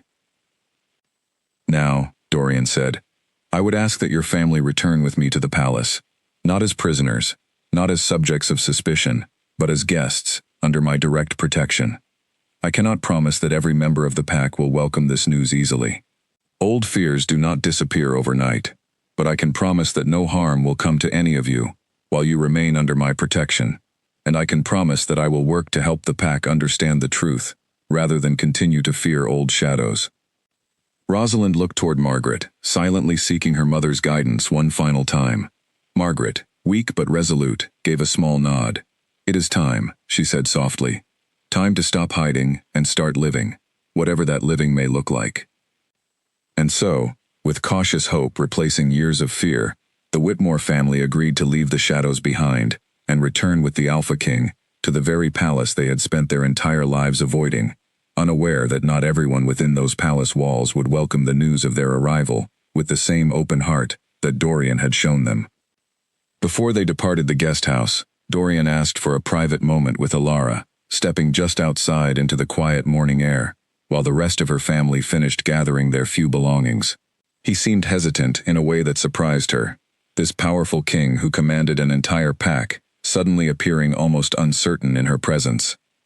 I want you to understand, he said carefully, that agreeing to come with me does not mean surrendering any part of your freedom or your choices. If at any point you wish to leave, to return to your old life, or to build a new one entirely separate from the palace, I will help arrange it, no questions asked. I do not want you to feel trapped by kindness, the same way your family once felt trapped by fear. Elara studied his face, searching for any hint of insincerity, and finding none. Why does that matter so much to you? Because I lost someone once by failing to protect her choices, Dorian said quietly. I was young, and I let my father's fear dictate what happened to Celine, instead of fighting harder to protect her right to choose her own path. I will not make that same mistake with you, or with anyone connected to her memory. Something in Elara's chest loosened slightly at his words, a knot of anxiety she had not fully realized she was carrying beginning to ease. Thank you, she said simply. For saying that, I mean every word of it. As they mounted their horses and began the journey toward the palace, Elara found herself watching the hills disappear slowly behind them, the same hills that had sheltered her entire life until now. She felt an unexpected pang of something like grief, mourning the quiet, familiar world she was leaving behind, even as she moved toward a future that promised, for the first time, genuine freedom. Margaret rode in a small covered cart, arranged specifically for her comfort, insisting, despite her weakness, that she wanted to witness this journey herself, rather than being carried like fragile cargo. She watched the passing landscape with quiet fascination, having spent so many years confined to the narrow world of their hidden hillside, that even the simple sight of open road and distant farmland felt like a small miracle. "It's strange," she said to Rosalind, who rode close beside the cart, "to think that after everything, after all the fear and all the hiding, we might finally be walking toward something better, instead of running from something worse." "I hope you're right, Mother," Rosalind said, though her voice carried the careful reserve of someone who had learned, through hard experience, not to trust hope too quickly or too completely. "I hope, more than anything, that this time truly is different." Dorian rode near the front of their small group alongside Callum, occasionally glancing back to check on the family's progress, his expression carrying a mixture of anticipation and lingering worry about how the wider pack might react once word of their arrival spread. He had spent the ride composing, in his mind, the careful arguments he would need to present to his council, weighing every possible objection against the simple, undeniable truth that an innocent family deserved protection rather than fear. By the time they finally crested the last hill before the palace came into view, its towers rising dramatically against the afternoon sky, Elara felt her breath catch at the sheer scale of what awaited her. She had heard stories about the palace her entire life, whispered descriptions passed carefully between family members who had never actually seen it themselves, and nothing had prepared her for the reality of stone walls stretching so high they seemed to touch the clouds. "It's beautiful," she said quietly, almost to herself. Dorian, riding close enough to hear her, smiled faintly.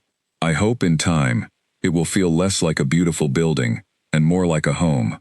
Elara looked at him, surprised by the gentleness in his tone, and found herself hoping, cautiously, but genuinely, that his words might somehow prove true.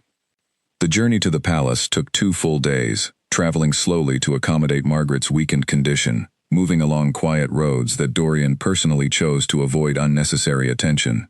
Elara spent much of the journey riding beside him, an arrangement that had happened almost by accident on the first day, and had simply continued without either of them questioning it. Their conversations began cautiously, filled with careful questions and equally careful answers, but as the miles passed, something between them began to shift into an easier rhythm. Dorian told her stories about Celine, about the young man he had been before the weight of leadership settled onto his shoulders, about the years of grief he had carried in silence, never allowing himself to speak her name aloud to anyone. "She used to describe the stars like they were scattered promises," he said, during their second evening on the road, staring up at the darkening sky above their small camp.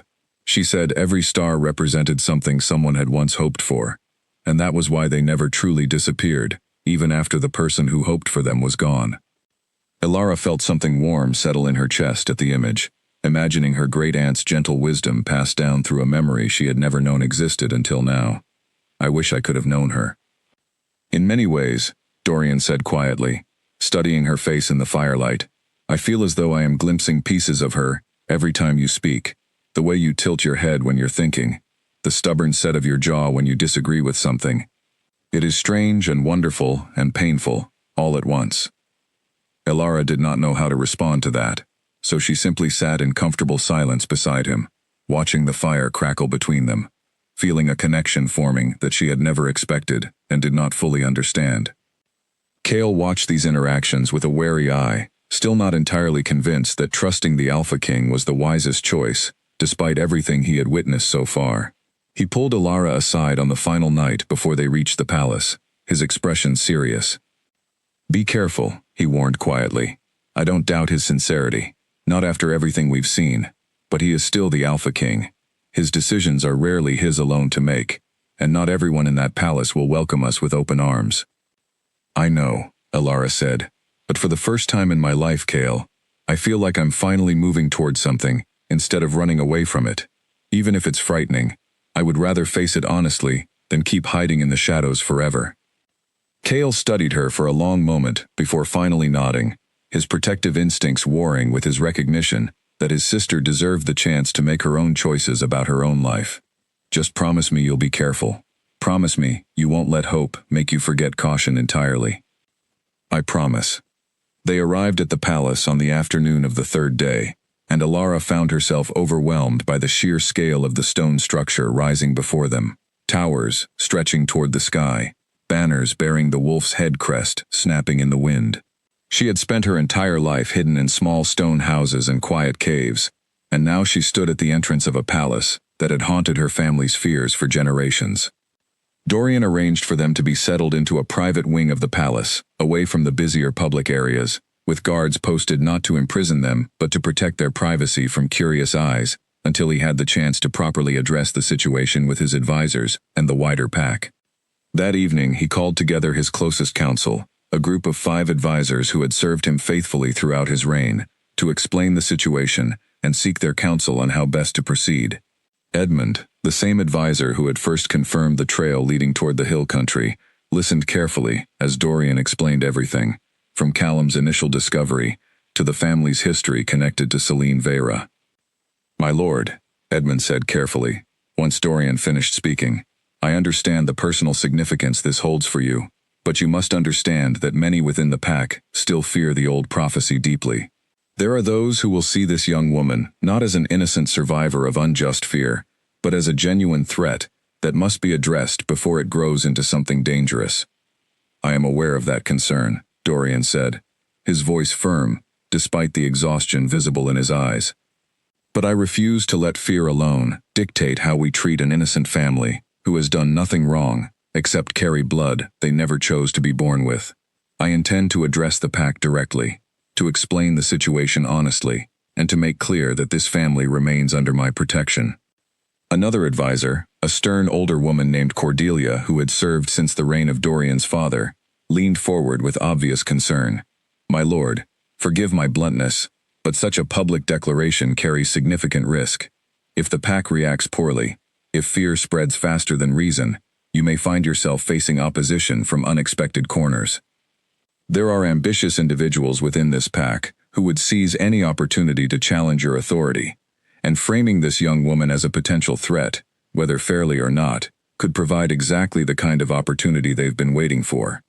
Dorian was quiet for a long moment, weighing her warning carefully. He had ruled long enough to understand that Cordelia's concerns were not baseless, that ambition and fear could combine into something genuinely dangerous within a pack as large and complex as his own. But he also understood, with a clarity that surprised him, that he was no longer willing to let fear alone guide his decisions, not after everything it had already cost him.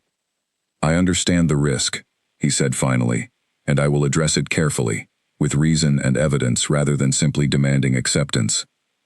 But I will not hide this family away, as though their existence itself were something shameful. They have hidden enough already. It is time for truth, whatever consequences that truth may bring."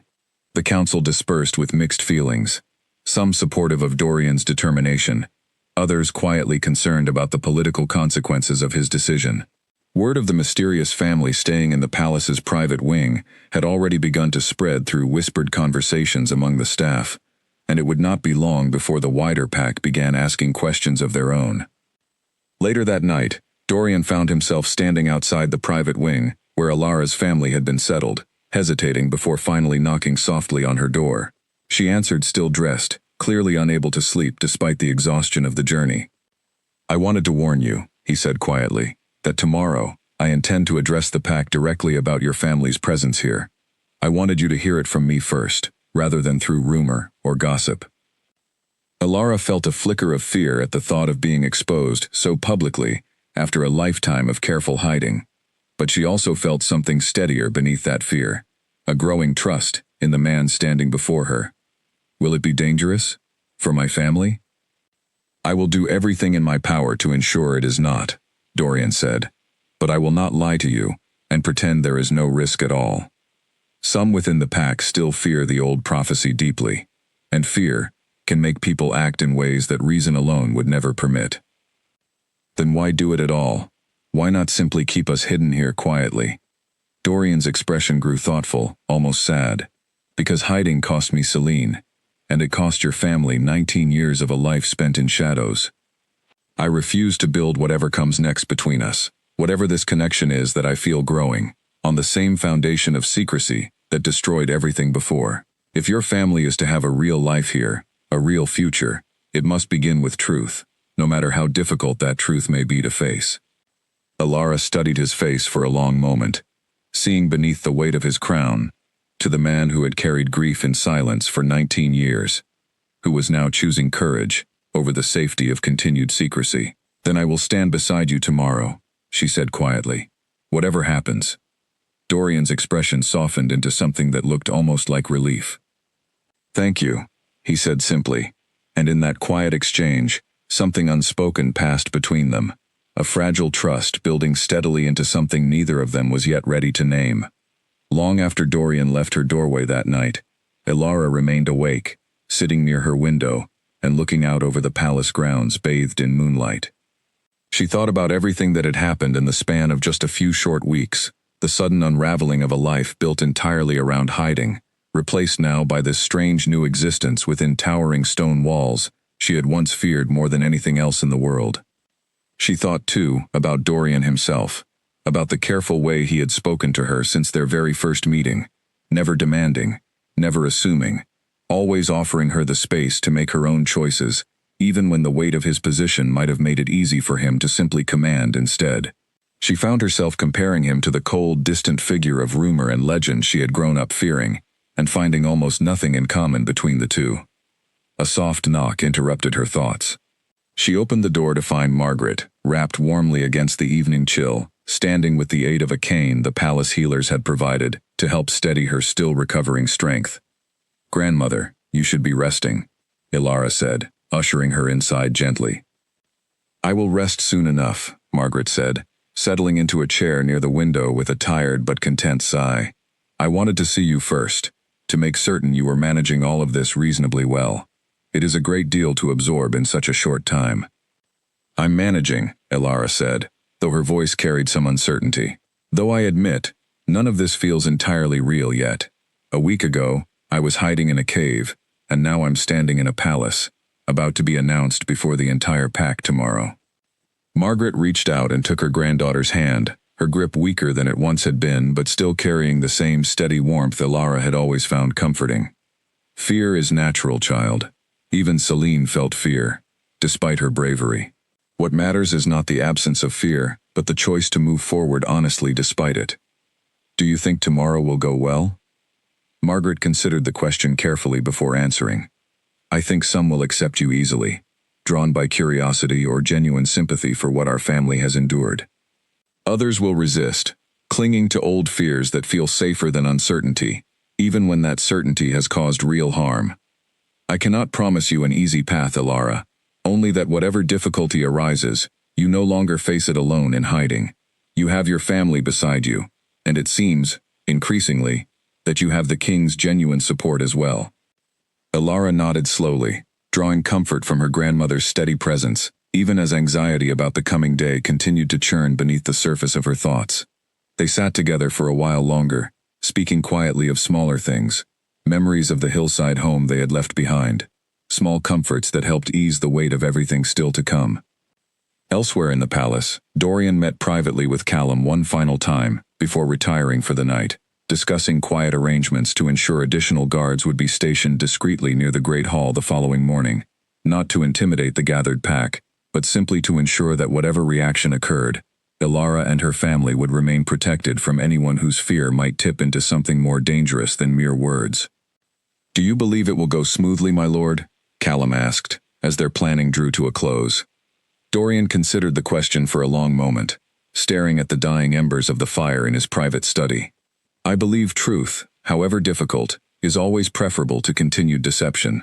Whether the pack accepts that truth easily, or with resistance, I intend to stand firmly beside it, regardless of the cost." Callum nodded, recognizing in his king's words the same quiet determination that had guided every decision since Elara's discovery weeks earlier. "Then I will ensure everything is prepared as carefully as possible. Thank you, Callum, for everything you've done throughout this entire matter.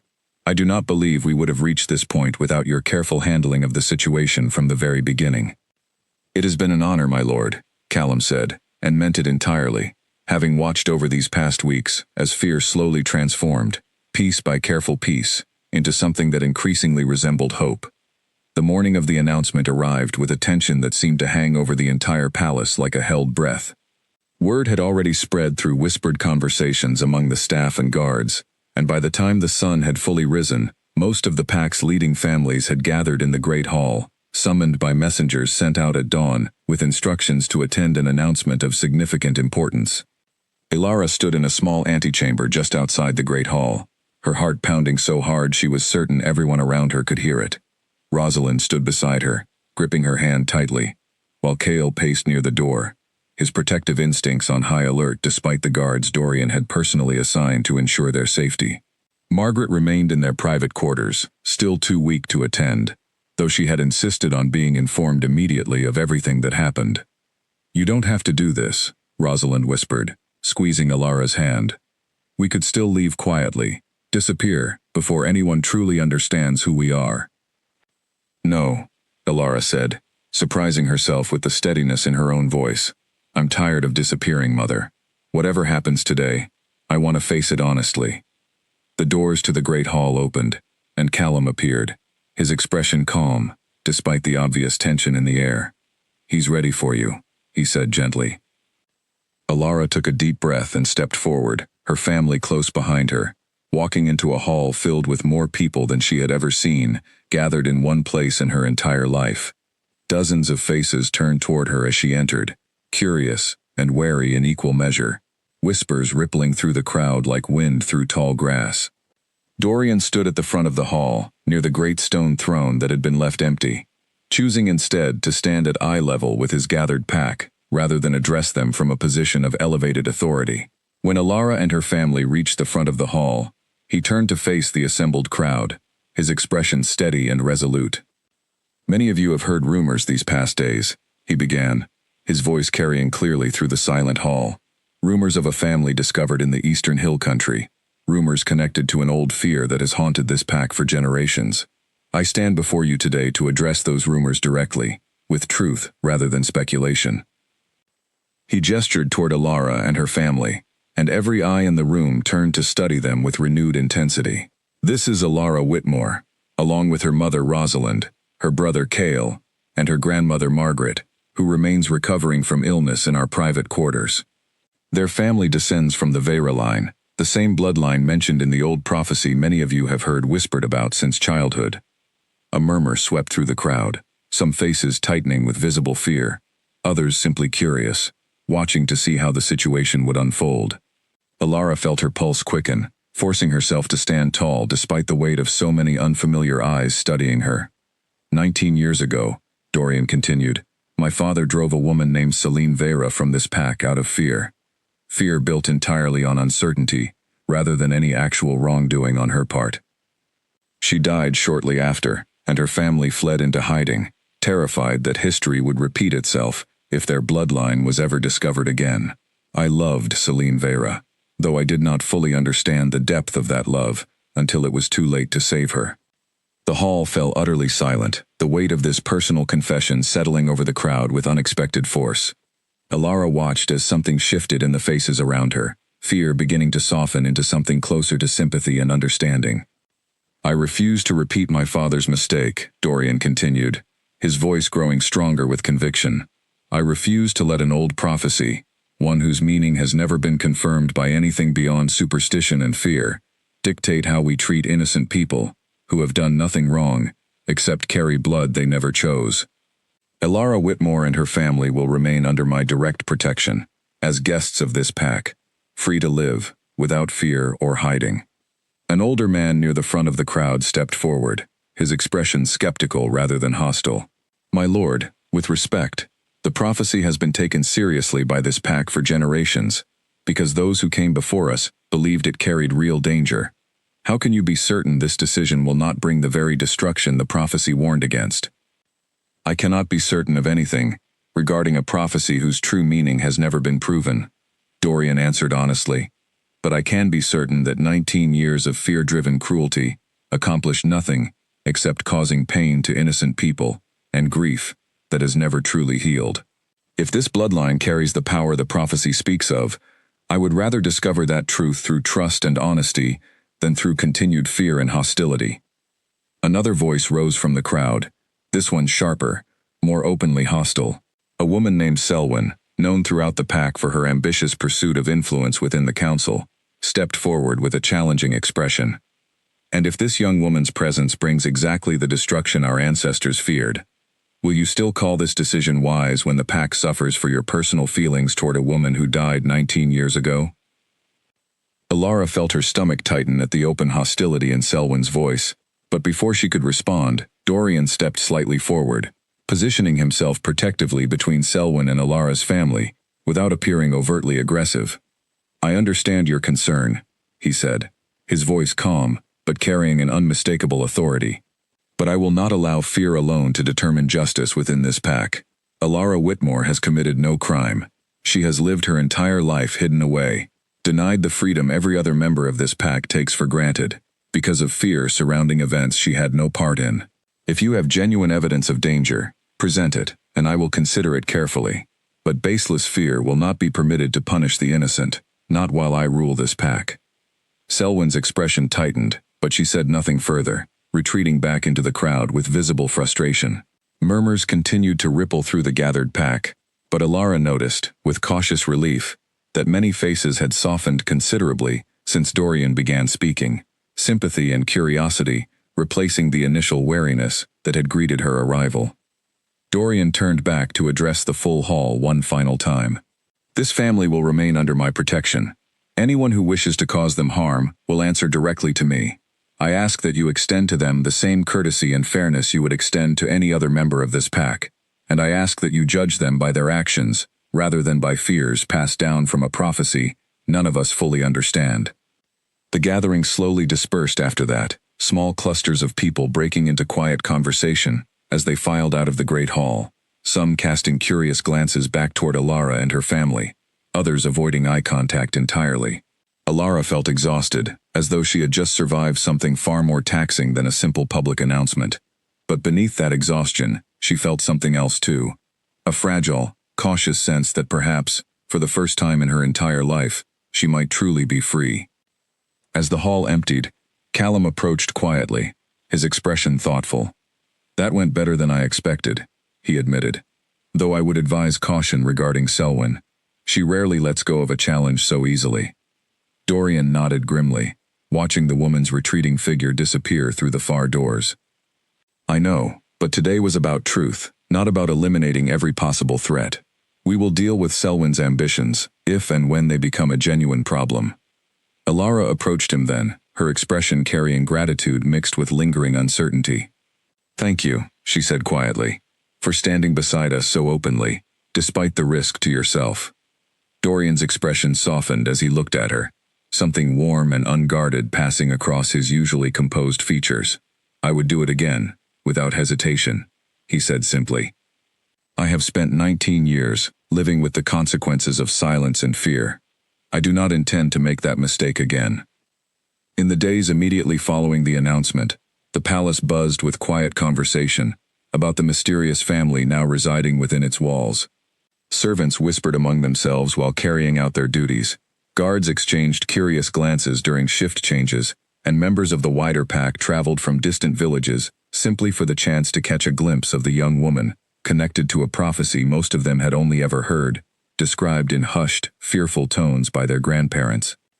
Alara found the attention overwhelming at first, unaccustomed as she was to being noticed at all, let alone studied with such open curiosity by strangers wherever she walked. Cale remained close by during these early days, his protective instincts still sharp despite the relative safety of the palace, positioning himself near his sister whenever she ventured beyond their private quarters. Slowly, however, genuine relationships began to form. A young kitchen worker named Bridget, only a year or two older than Alara, struck up conversation with her one afternoon, while she wandered through the palace gardens, curious rather than fearful, asking simple questions about what life in the hidden hills had actually been like. "Was it terribly lonely?" Bridget asked, settling onto a stone bench beside Alara, beneath the shade of an old oak tree. "Sometimes," Alara admitted, "though I didn't always realize it, since I had nothing to compare it against. It only became clear how much I had missed once I started imagining what an ordinary life might have looked like." "Well," Bridget said with a warm smile, "you're not lonely here. At least not if I have anything to say about it. The kitchen staff have already decided you're far more interesting than the usual palace gossip, and I intend to make certain you have at least one friend who doesn't care a bit about old prophecies." Elara felt something warm bloom in her chest at the easy friendliness, so different from the careful suspicion she had expected to face. I would like that very much. Not every interaction proved so welcoming, however. Elara noticed, during meals in the palace's smaller dining hall, how certain nobles seated at distant tables watched her with expressions that ranged from open curiosity to poorly concealed distrust. She overheard fragments of conversation not meant for her ears, speculation about whether her presence might somehow curse the pack's fortunes, whether Dorian's judgment had been compromised by grief he had never properly processed. She learned, gradually, to let such comments pass without allowing them to wound her too deeply, drawing strength from the growing circle of genuine support surrounding her, from Bridget's easy friendship, from Callum's steady reliability, from her own family's unwavering presence, and increasingly, from the quiet, constant support Dorian offered whenever their paths crossed throughout each day. Their relationship, still cautious and undefined, continued deepening through countless small moments, rather than any single dramatic gesture. He sought her out during quiet hours in the evening, sharing meals together in the palace gardens away from the formal dining hall's watchful eyes, discussing everything from old memories of Celine to Elara's own hopes for what her future within the palace might eventually look like. I never imagined wanting anything beyond simple safety, she admitted to him one evening, watching the sunset paint the garden in soft amber light. For so long, survival was the only goal that mattered. Now that safety feels more secure, I find myself wondering what else I might want from life, and I honestly don't know the answer yet. That seems like a wonderful problem to have, Dorian said gently. The freedom to wonder, rather than simply to endure. I suppose it is, Elara agreed, smiling despite the lingering uncertainty in her chest. Though I imagine it will take time to grow accustomed to such freedom after 19 years without it. Take whatever time you need, Dorian said. There is no urgency here, only the chance to finally discover who you might become, when fear no longer dictates every choice you make. In the weeks that followed the announcement, life within the palace began to settle into a new and unfamiliar rhythm for Elara and her family. Margaret's health slowly improved under the care of the palace healers, her cough finally easing with proper rest and medicine that had never been available to them in the hidden hills. Rosalind, though still cautious by nature, began to relax slightly as days passed without incident, watching her children move through the palace grounds with a freedom none of them had ever experienced before. Cale, despite his initial wariness, found himself drawn into the palace's training grounds, where he began sparring with some of the younger guards, his natural strength and years of quiet vigilance translating easily into skilled combat training. He remained protective of his family, but he also began, slowly, to trust that the walls surrounding them now offered genuine safety, rather than another form of hiding. Elara spent much of her time with Dorian, their conversations deepening with each passing day, into something neither of them had expected, but both had quietly come to treasure. He showed her the old portrait of Celine he had carried for years, and she found herself studying the painted face with fascination, searching for pieces of herself in features she had never known but somehow still felt connected to. She would have liked you, Dorian said one afternoon as they walked together through the palace gardens, the late summer sun warm against their skin. You carry her kindness, I think, though perhaps with a bit more stubbornness. Elara laughed, a sound that had become increasingly common since arriving at the palace, replacing the cautious quiet she had carried for most of her life. I'll take that as a compliment. It was meant as one, Dorian said, smiling in a way that transformed his usually serious expression into something younger, lighter, freed temporarily from the weight of his responsibilities. But not everyone within the pack shared this growing sense of peace. Selwyn had not forgotten the public challenge she raised during the announcement, and in the weeks since, she had quietly gathered a small group of like-minded individuals who shared her concerns about the risk Elara's presence supposedly posed to the pack's stability. They met in private, away from Dorian's watchful advisors, discussing strategies for pressuring the council into reconsidering the Alpha King's decision. He allows personal feelings to cloud his judgment, Selwyn told her small gathering of supporters one evening, her voice sharp with barely concealed frustration. The prophecy has been feared for generations for good reason, and now he risks everything, because he cannot let go of grief over a woman who died before most of us were even born. One of her supporters, a A younger man, eager to prove his loyalty, leaned forward with obvious interest. "What do you propose we do?" "We gather evidence," Selwyn said carefully. "Any incident, any small sign that might suggest this bloodline carries genuine danger, and we present it to the council as justification for reconsidering the Alpha King's protection. If we can demonstrate even a hint of instability connected to her presence, we may be able to force a formal review." Unbeknownst to Selwyn, one of the guards stationed near the meeting room that evening happened to be someone loyal to Callum, and word of this quiet gathering eventually made its way back to the enforcer within days. Callum brought the information directly to Dorian, his expression grim. "They intend to search for any excuse to challenge your decision," Callum explained. "Selwyn is building support carefully, quietly, likely hoping to gather enough evidence before making any public move." Dorian's jaw tightened with barely controlled frustration. "Then we must be careful to give her no evidence to find. Ilara's family must remain beyond reproach, and we must be prepared to counter whatever fabricated claims Selwyn attempts to bring forward." That evening, Dorian shared this troubling news with Ilara, watching her expression carefully as he explained the quiet opposition building against her within the pack. To his surprise, rather than fear, he saw something steadier in her eyes, a growing resilience that had not been present when she first arrived at the palace. "I expected this," she admitted. "Not everyone will accept the truth easily, no matter how honestly it's presented, but I refuse to let fear send me back into hiding, not after finally experiencing what it feels like to live freely." "You've grown remarkably strong," Dorian observed, studying her with visible admiration. "Stronger than most people who have spent their entire lives free from the kind of fear you were forced to live under." "Perhaps," Ilara said thoughtfully, "hiding taught me things that freedom alone never could. Patience, careful observation, the ability to remain calm even when everything around me feels uncertain." Dorian reached out then, gently taking her hand in his, a gesture that had become increasingly natural between them over the past weeks, despite neither of them fully acknowledging what it meant. "Whatever Selwyn attempts, I will not allow her to harm you or your family. I promise you that." "I trust you," Ilara said simply, and the words carried a weight far beyond their simplicity, marking a trust that had grown steadily from fearful uncertainty into something solid and genuine.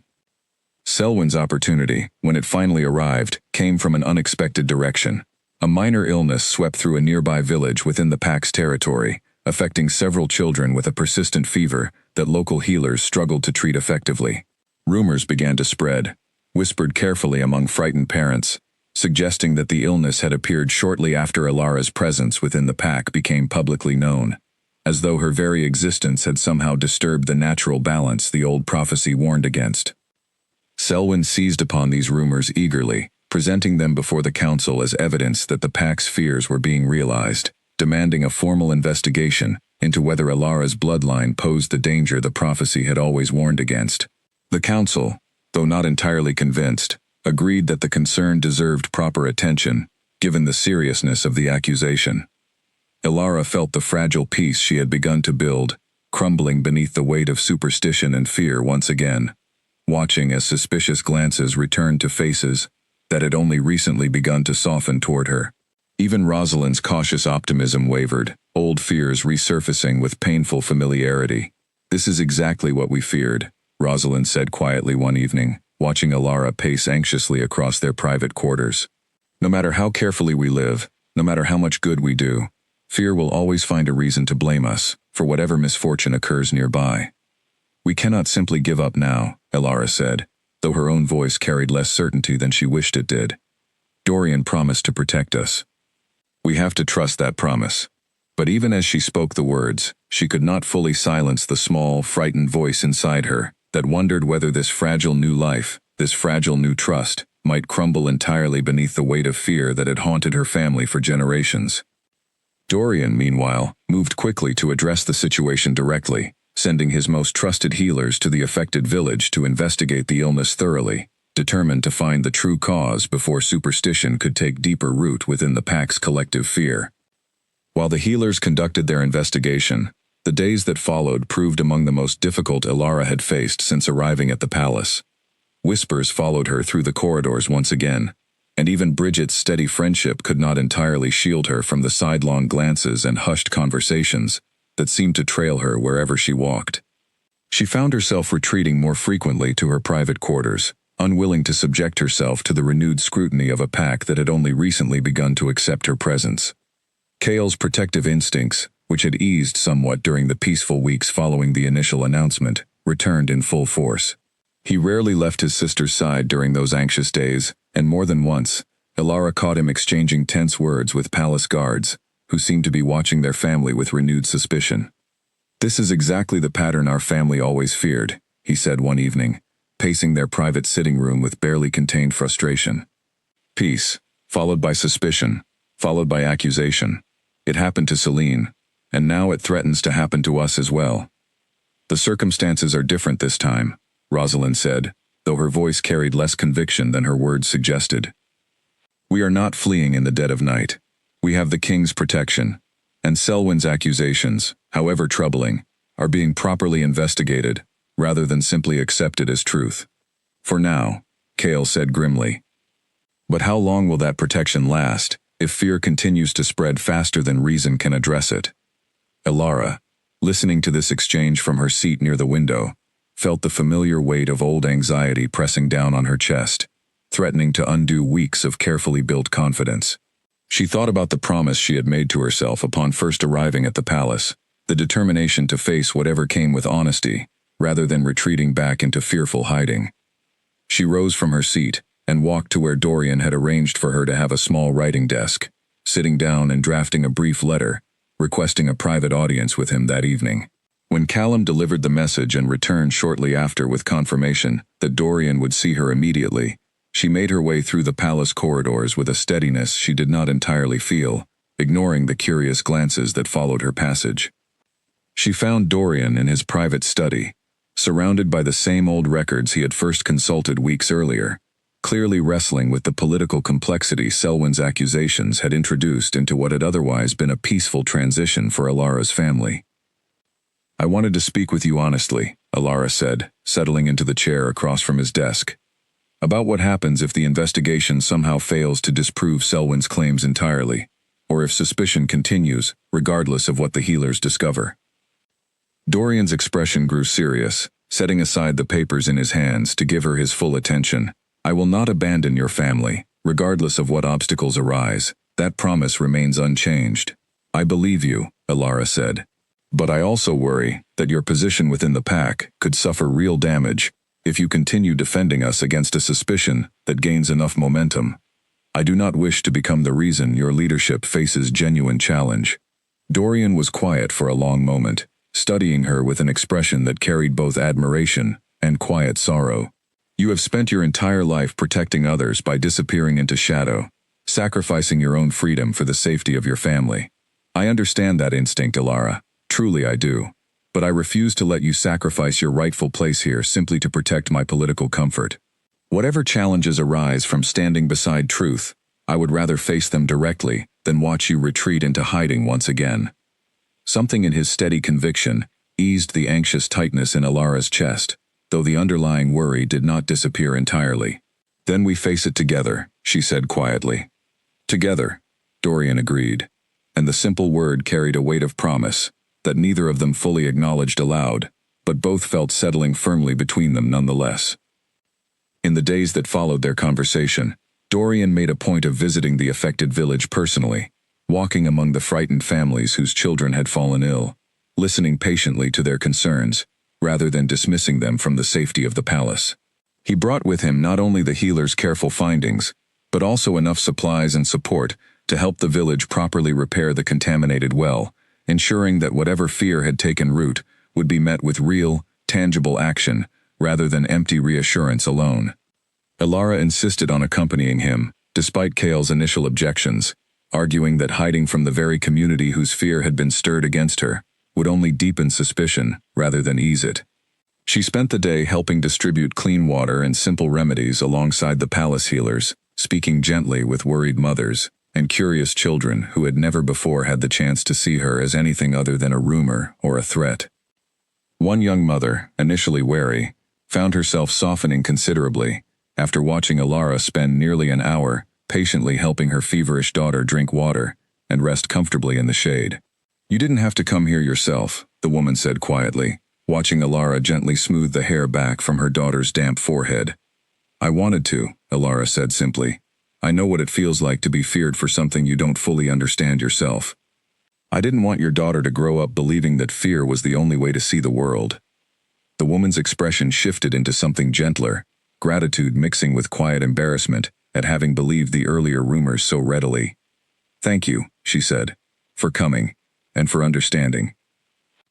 By the time Dorian and Ilara returned to the palace that evening, exhausted but quietly satisfied, word of their visit had already begun spreading through the surrounding villages, carried by grateful families, eager to share how the Alpha King and the young woman connected to the old prophecy had personally ensured their children received proper care.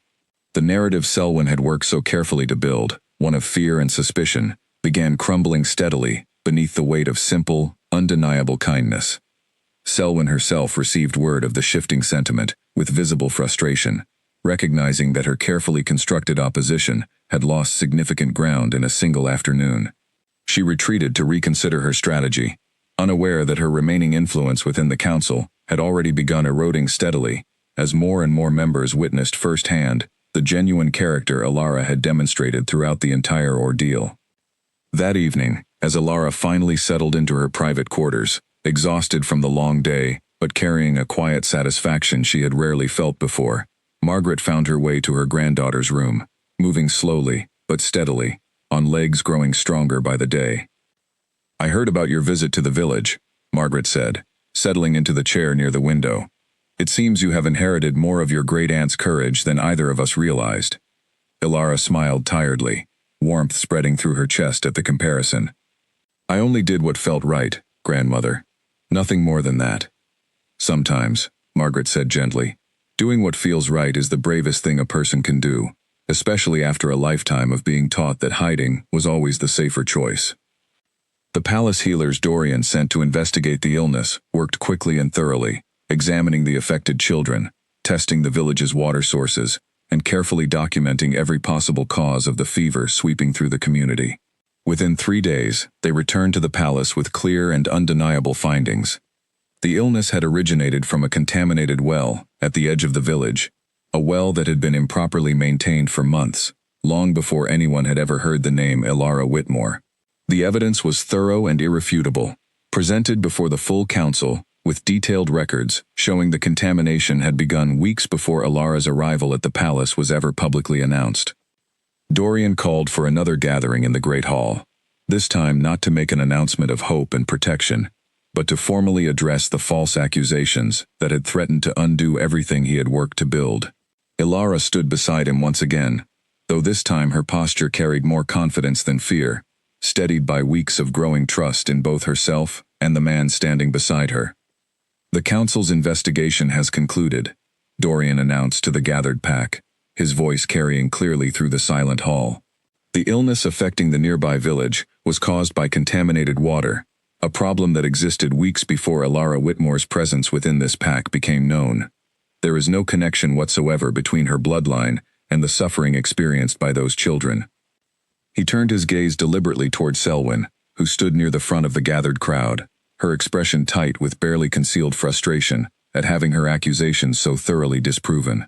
"I understand fear," Dorian continued, addressing the wider pack rather than Selwyn directly. "I understand the weight of old prophecies, passed down through generations, warnings meant to protect us from genuine danger. But fear, that seeks to blame the innocent for misfortunes entirely unrelated to them, serves no one. It only causes needless suffering to people who have already endured far too much." A murmur of agreement rippled through portions of the crowd, faces that had grown suspicious in recent days, softening once again as the truth settled over the gathering. Selwyn, recognizing the shifting mood, attempted one final challenge. "Even if this particular illness was unrelated, my lord, the underlying concern remains. How can we be certain future misfortunes will not be genuinely connected to this bloodline?" Ilara, surprising even herself, stepped forward slightly before Dorian could respond, addressing the crowd directly for the first time since her arrival at the palace. "You cannot be certain," she said, her voice steady despite the weight of so many eyes upon her. Just as I cannot be certain that my blood carries no danger at all. But I can promise you this. I have lived 19 years, hidden away from this world, harming no one, hurting no one, simply trying to survive, despite the fear my family carried, for a threat we never fully understood. If my blood truly carries the power the old prophecy speaks of, I choose, with everything I am, to use whatever gift I carry to protect this pack rather than harm it. That is a choice I make freely, and I will prove it through my actions, not through empty promises. The hall fell silent, the weight of her words settling over the crowd with unexpected force. Even Selwyn seemed momentarily at a loss for a response, her carefully prepared arguments crumbling before the genuine conviction in Alara's voice. Margaret, who had insisted on attending this gathering despite her still recovering health, watched from a chair near the front of the hall with tears gathered in her eyes, pride and relief mingling together as she witnessed her granddaughter finally claiming the voice and freedom that had been denied to their family for so long. Dorian stepped forward again, placing a gentle hand on Alara's shoulder, a gesture that carried unmistakable warmth and support before the entire gathered pack. "I stand beside every word she has spoken," he said firmly. "This family will remain under my protection, not out of personal obligation alone, but because I believe, with everything I am, that they represent exactly the kind of strength and integrity this pack needs, not the danger old fears have always assumed." Slowly, hesitantly, members of the crowd began to nod, some even offering small smiles toward Alara, the fear that had clouded their expressions in recent days, finally beginning to clear. Selwyn, recognizing that her opposition had lost whatever momentum it once carried, retreated quietly from the hall, her ambitions for challenging Dorian's authority effectively extinguished, at least for the time being. In the weeks that followed, life within the pack gradually settled into a new normal, one where Alara walked freely through the palace grounds and the surrounding villages without fear of hiding, where her family finally began to build the life they had been denied for 19 long years. Margaret's health continued to improve steadily, and she often sat in the palace gardens telling stories of Celine to anyone willing to listen, ensuring that her sister's memory lived on, not through grief and fear, but through warmth and remembrance. Kale found his place among the palace guards, earning respect through his skill and dedication, no longer needing to watch every shadow for signs of danger that might threaten his family. Rosalind, though still cautious by nature, slowly allowed herself to relax into a life she had once believed impossible, watching her children flourish in ways she had feared they never would. And Alara herself, the girl who had spent her entire life hidden in shadows to protect her from a king's discovery, found instead that discovery had brought not destruction, but a strange and unexpected kind of belonging. Her connection with Dorian continued to deepen with each passing day, built not on the fear and secrecy that had defined her family's past, but on honesty, trust, and a shared determination to build something better than the fear-driven history that had shaped their pack for generations. Selwyn herself, though publicly humbled by the outcome of the investigation, did not entirely abandon her ambitions within the council. She retreated for a time, choosing quieter methods of building influence rather than open confrontation, though Callum continued monitoring her activities carefully, unwilling to let his guard down entirely after everything the family had already endured. Dorian, for his part, made a point of publicly acknowledging Alara's contributions whenever appropriate, ensuring that her voice carried weight within the palace, rather than remaining merely tolerated as an uncomfortable political necessity. Bridget's friendship with Alara continued to deepen throughout this period, and through her, Alara found herself gradually welcomed into a wider circle of palace staff and younger nobles who had grown genuinely fond of her over the preceding weeks. She began joining small gatherings in the evenings, simple conversations over shared meals, occasional walks through the village markets that had once terrified her, now approached with growing confidence rather than fear. Margaret's health continued its steady improvement, and one particularly warm afternoon, she insisted on walking unassisted through the palace gardens for the first time since their arrival, leaning only lightly on Alara's arm rather than depending on her cane entirely. They walked slowly together, past beds of blooming flowers, past the same old oak tree, where Alara had first befriended Bridget, and Margaret paused there, looking around at the peaceful scene with quiet wonder. "I never imagined I would live to see our family walking freely through a place like this," she said softly. For so many years, I believed we would spend our entire lives hiding, that Celine's fate was simply the price our family would always pay for the blood we carried. You live to see it, grandmother, Ilara said, squeezing her arm gently, and I intend to make certain the rest of our family's story looks nothing like what happened before. Margaret smiled, tears gathering at the corners of her eyes, though her expression carried nothing but contentment. You already have, child, more than you realize. Cale, too, found his place gradually shifting from constant vigilance toward something closer to genuine belonging. His skill in the training grounds earned him recognition among the palace guards, and he found himself, somewhat to his own surprise, developing a cautious friendship with several of the younger soldiers who had initially regarded his family with suspicion. Trust, he learned, could be built the same patient way fear had once been built, through consistent, honest action rather than empty words. Rosalind, watching her children flourish in ways she had never dared hope for during their years in hiding, found her own fears gradually easing as well, though old habits of caution never fully disappeared. She began assisting the palace healers occasionally, sharing knowledge of herbs and remedies she had learned during years of necessity, finding purpose in contributing something valuable to the community that had finally welcomed her family rather than hunting them. As weeks stretched into months, the pack gradually grew accustomed to Ilara's presence, old fears softening steadily into curiosity and, for many, genuine respect. The old prophecy remained unresolved in its ultimate meaning, its true nature still uncertain even after everything that had happened, but fewer and fewer people seemed to view that uncertainty as cause for fear. Instead, watching how Ilara conducted herself with honesty and quiet courage, many within the pack began to see the prophecy differently, not as a warning to be feared, but perhaps as a promise yet to be fully understood. One evening, as the sun set gently over the palace gardens, painting the sky in soft shades of gold and orange, Dorian found Ilara sitting quietly beneath the same tree where they had first spoken openly about Celine weeks earlier.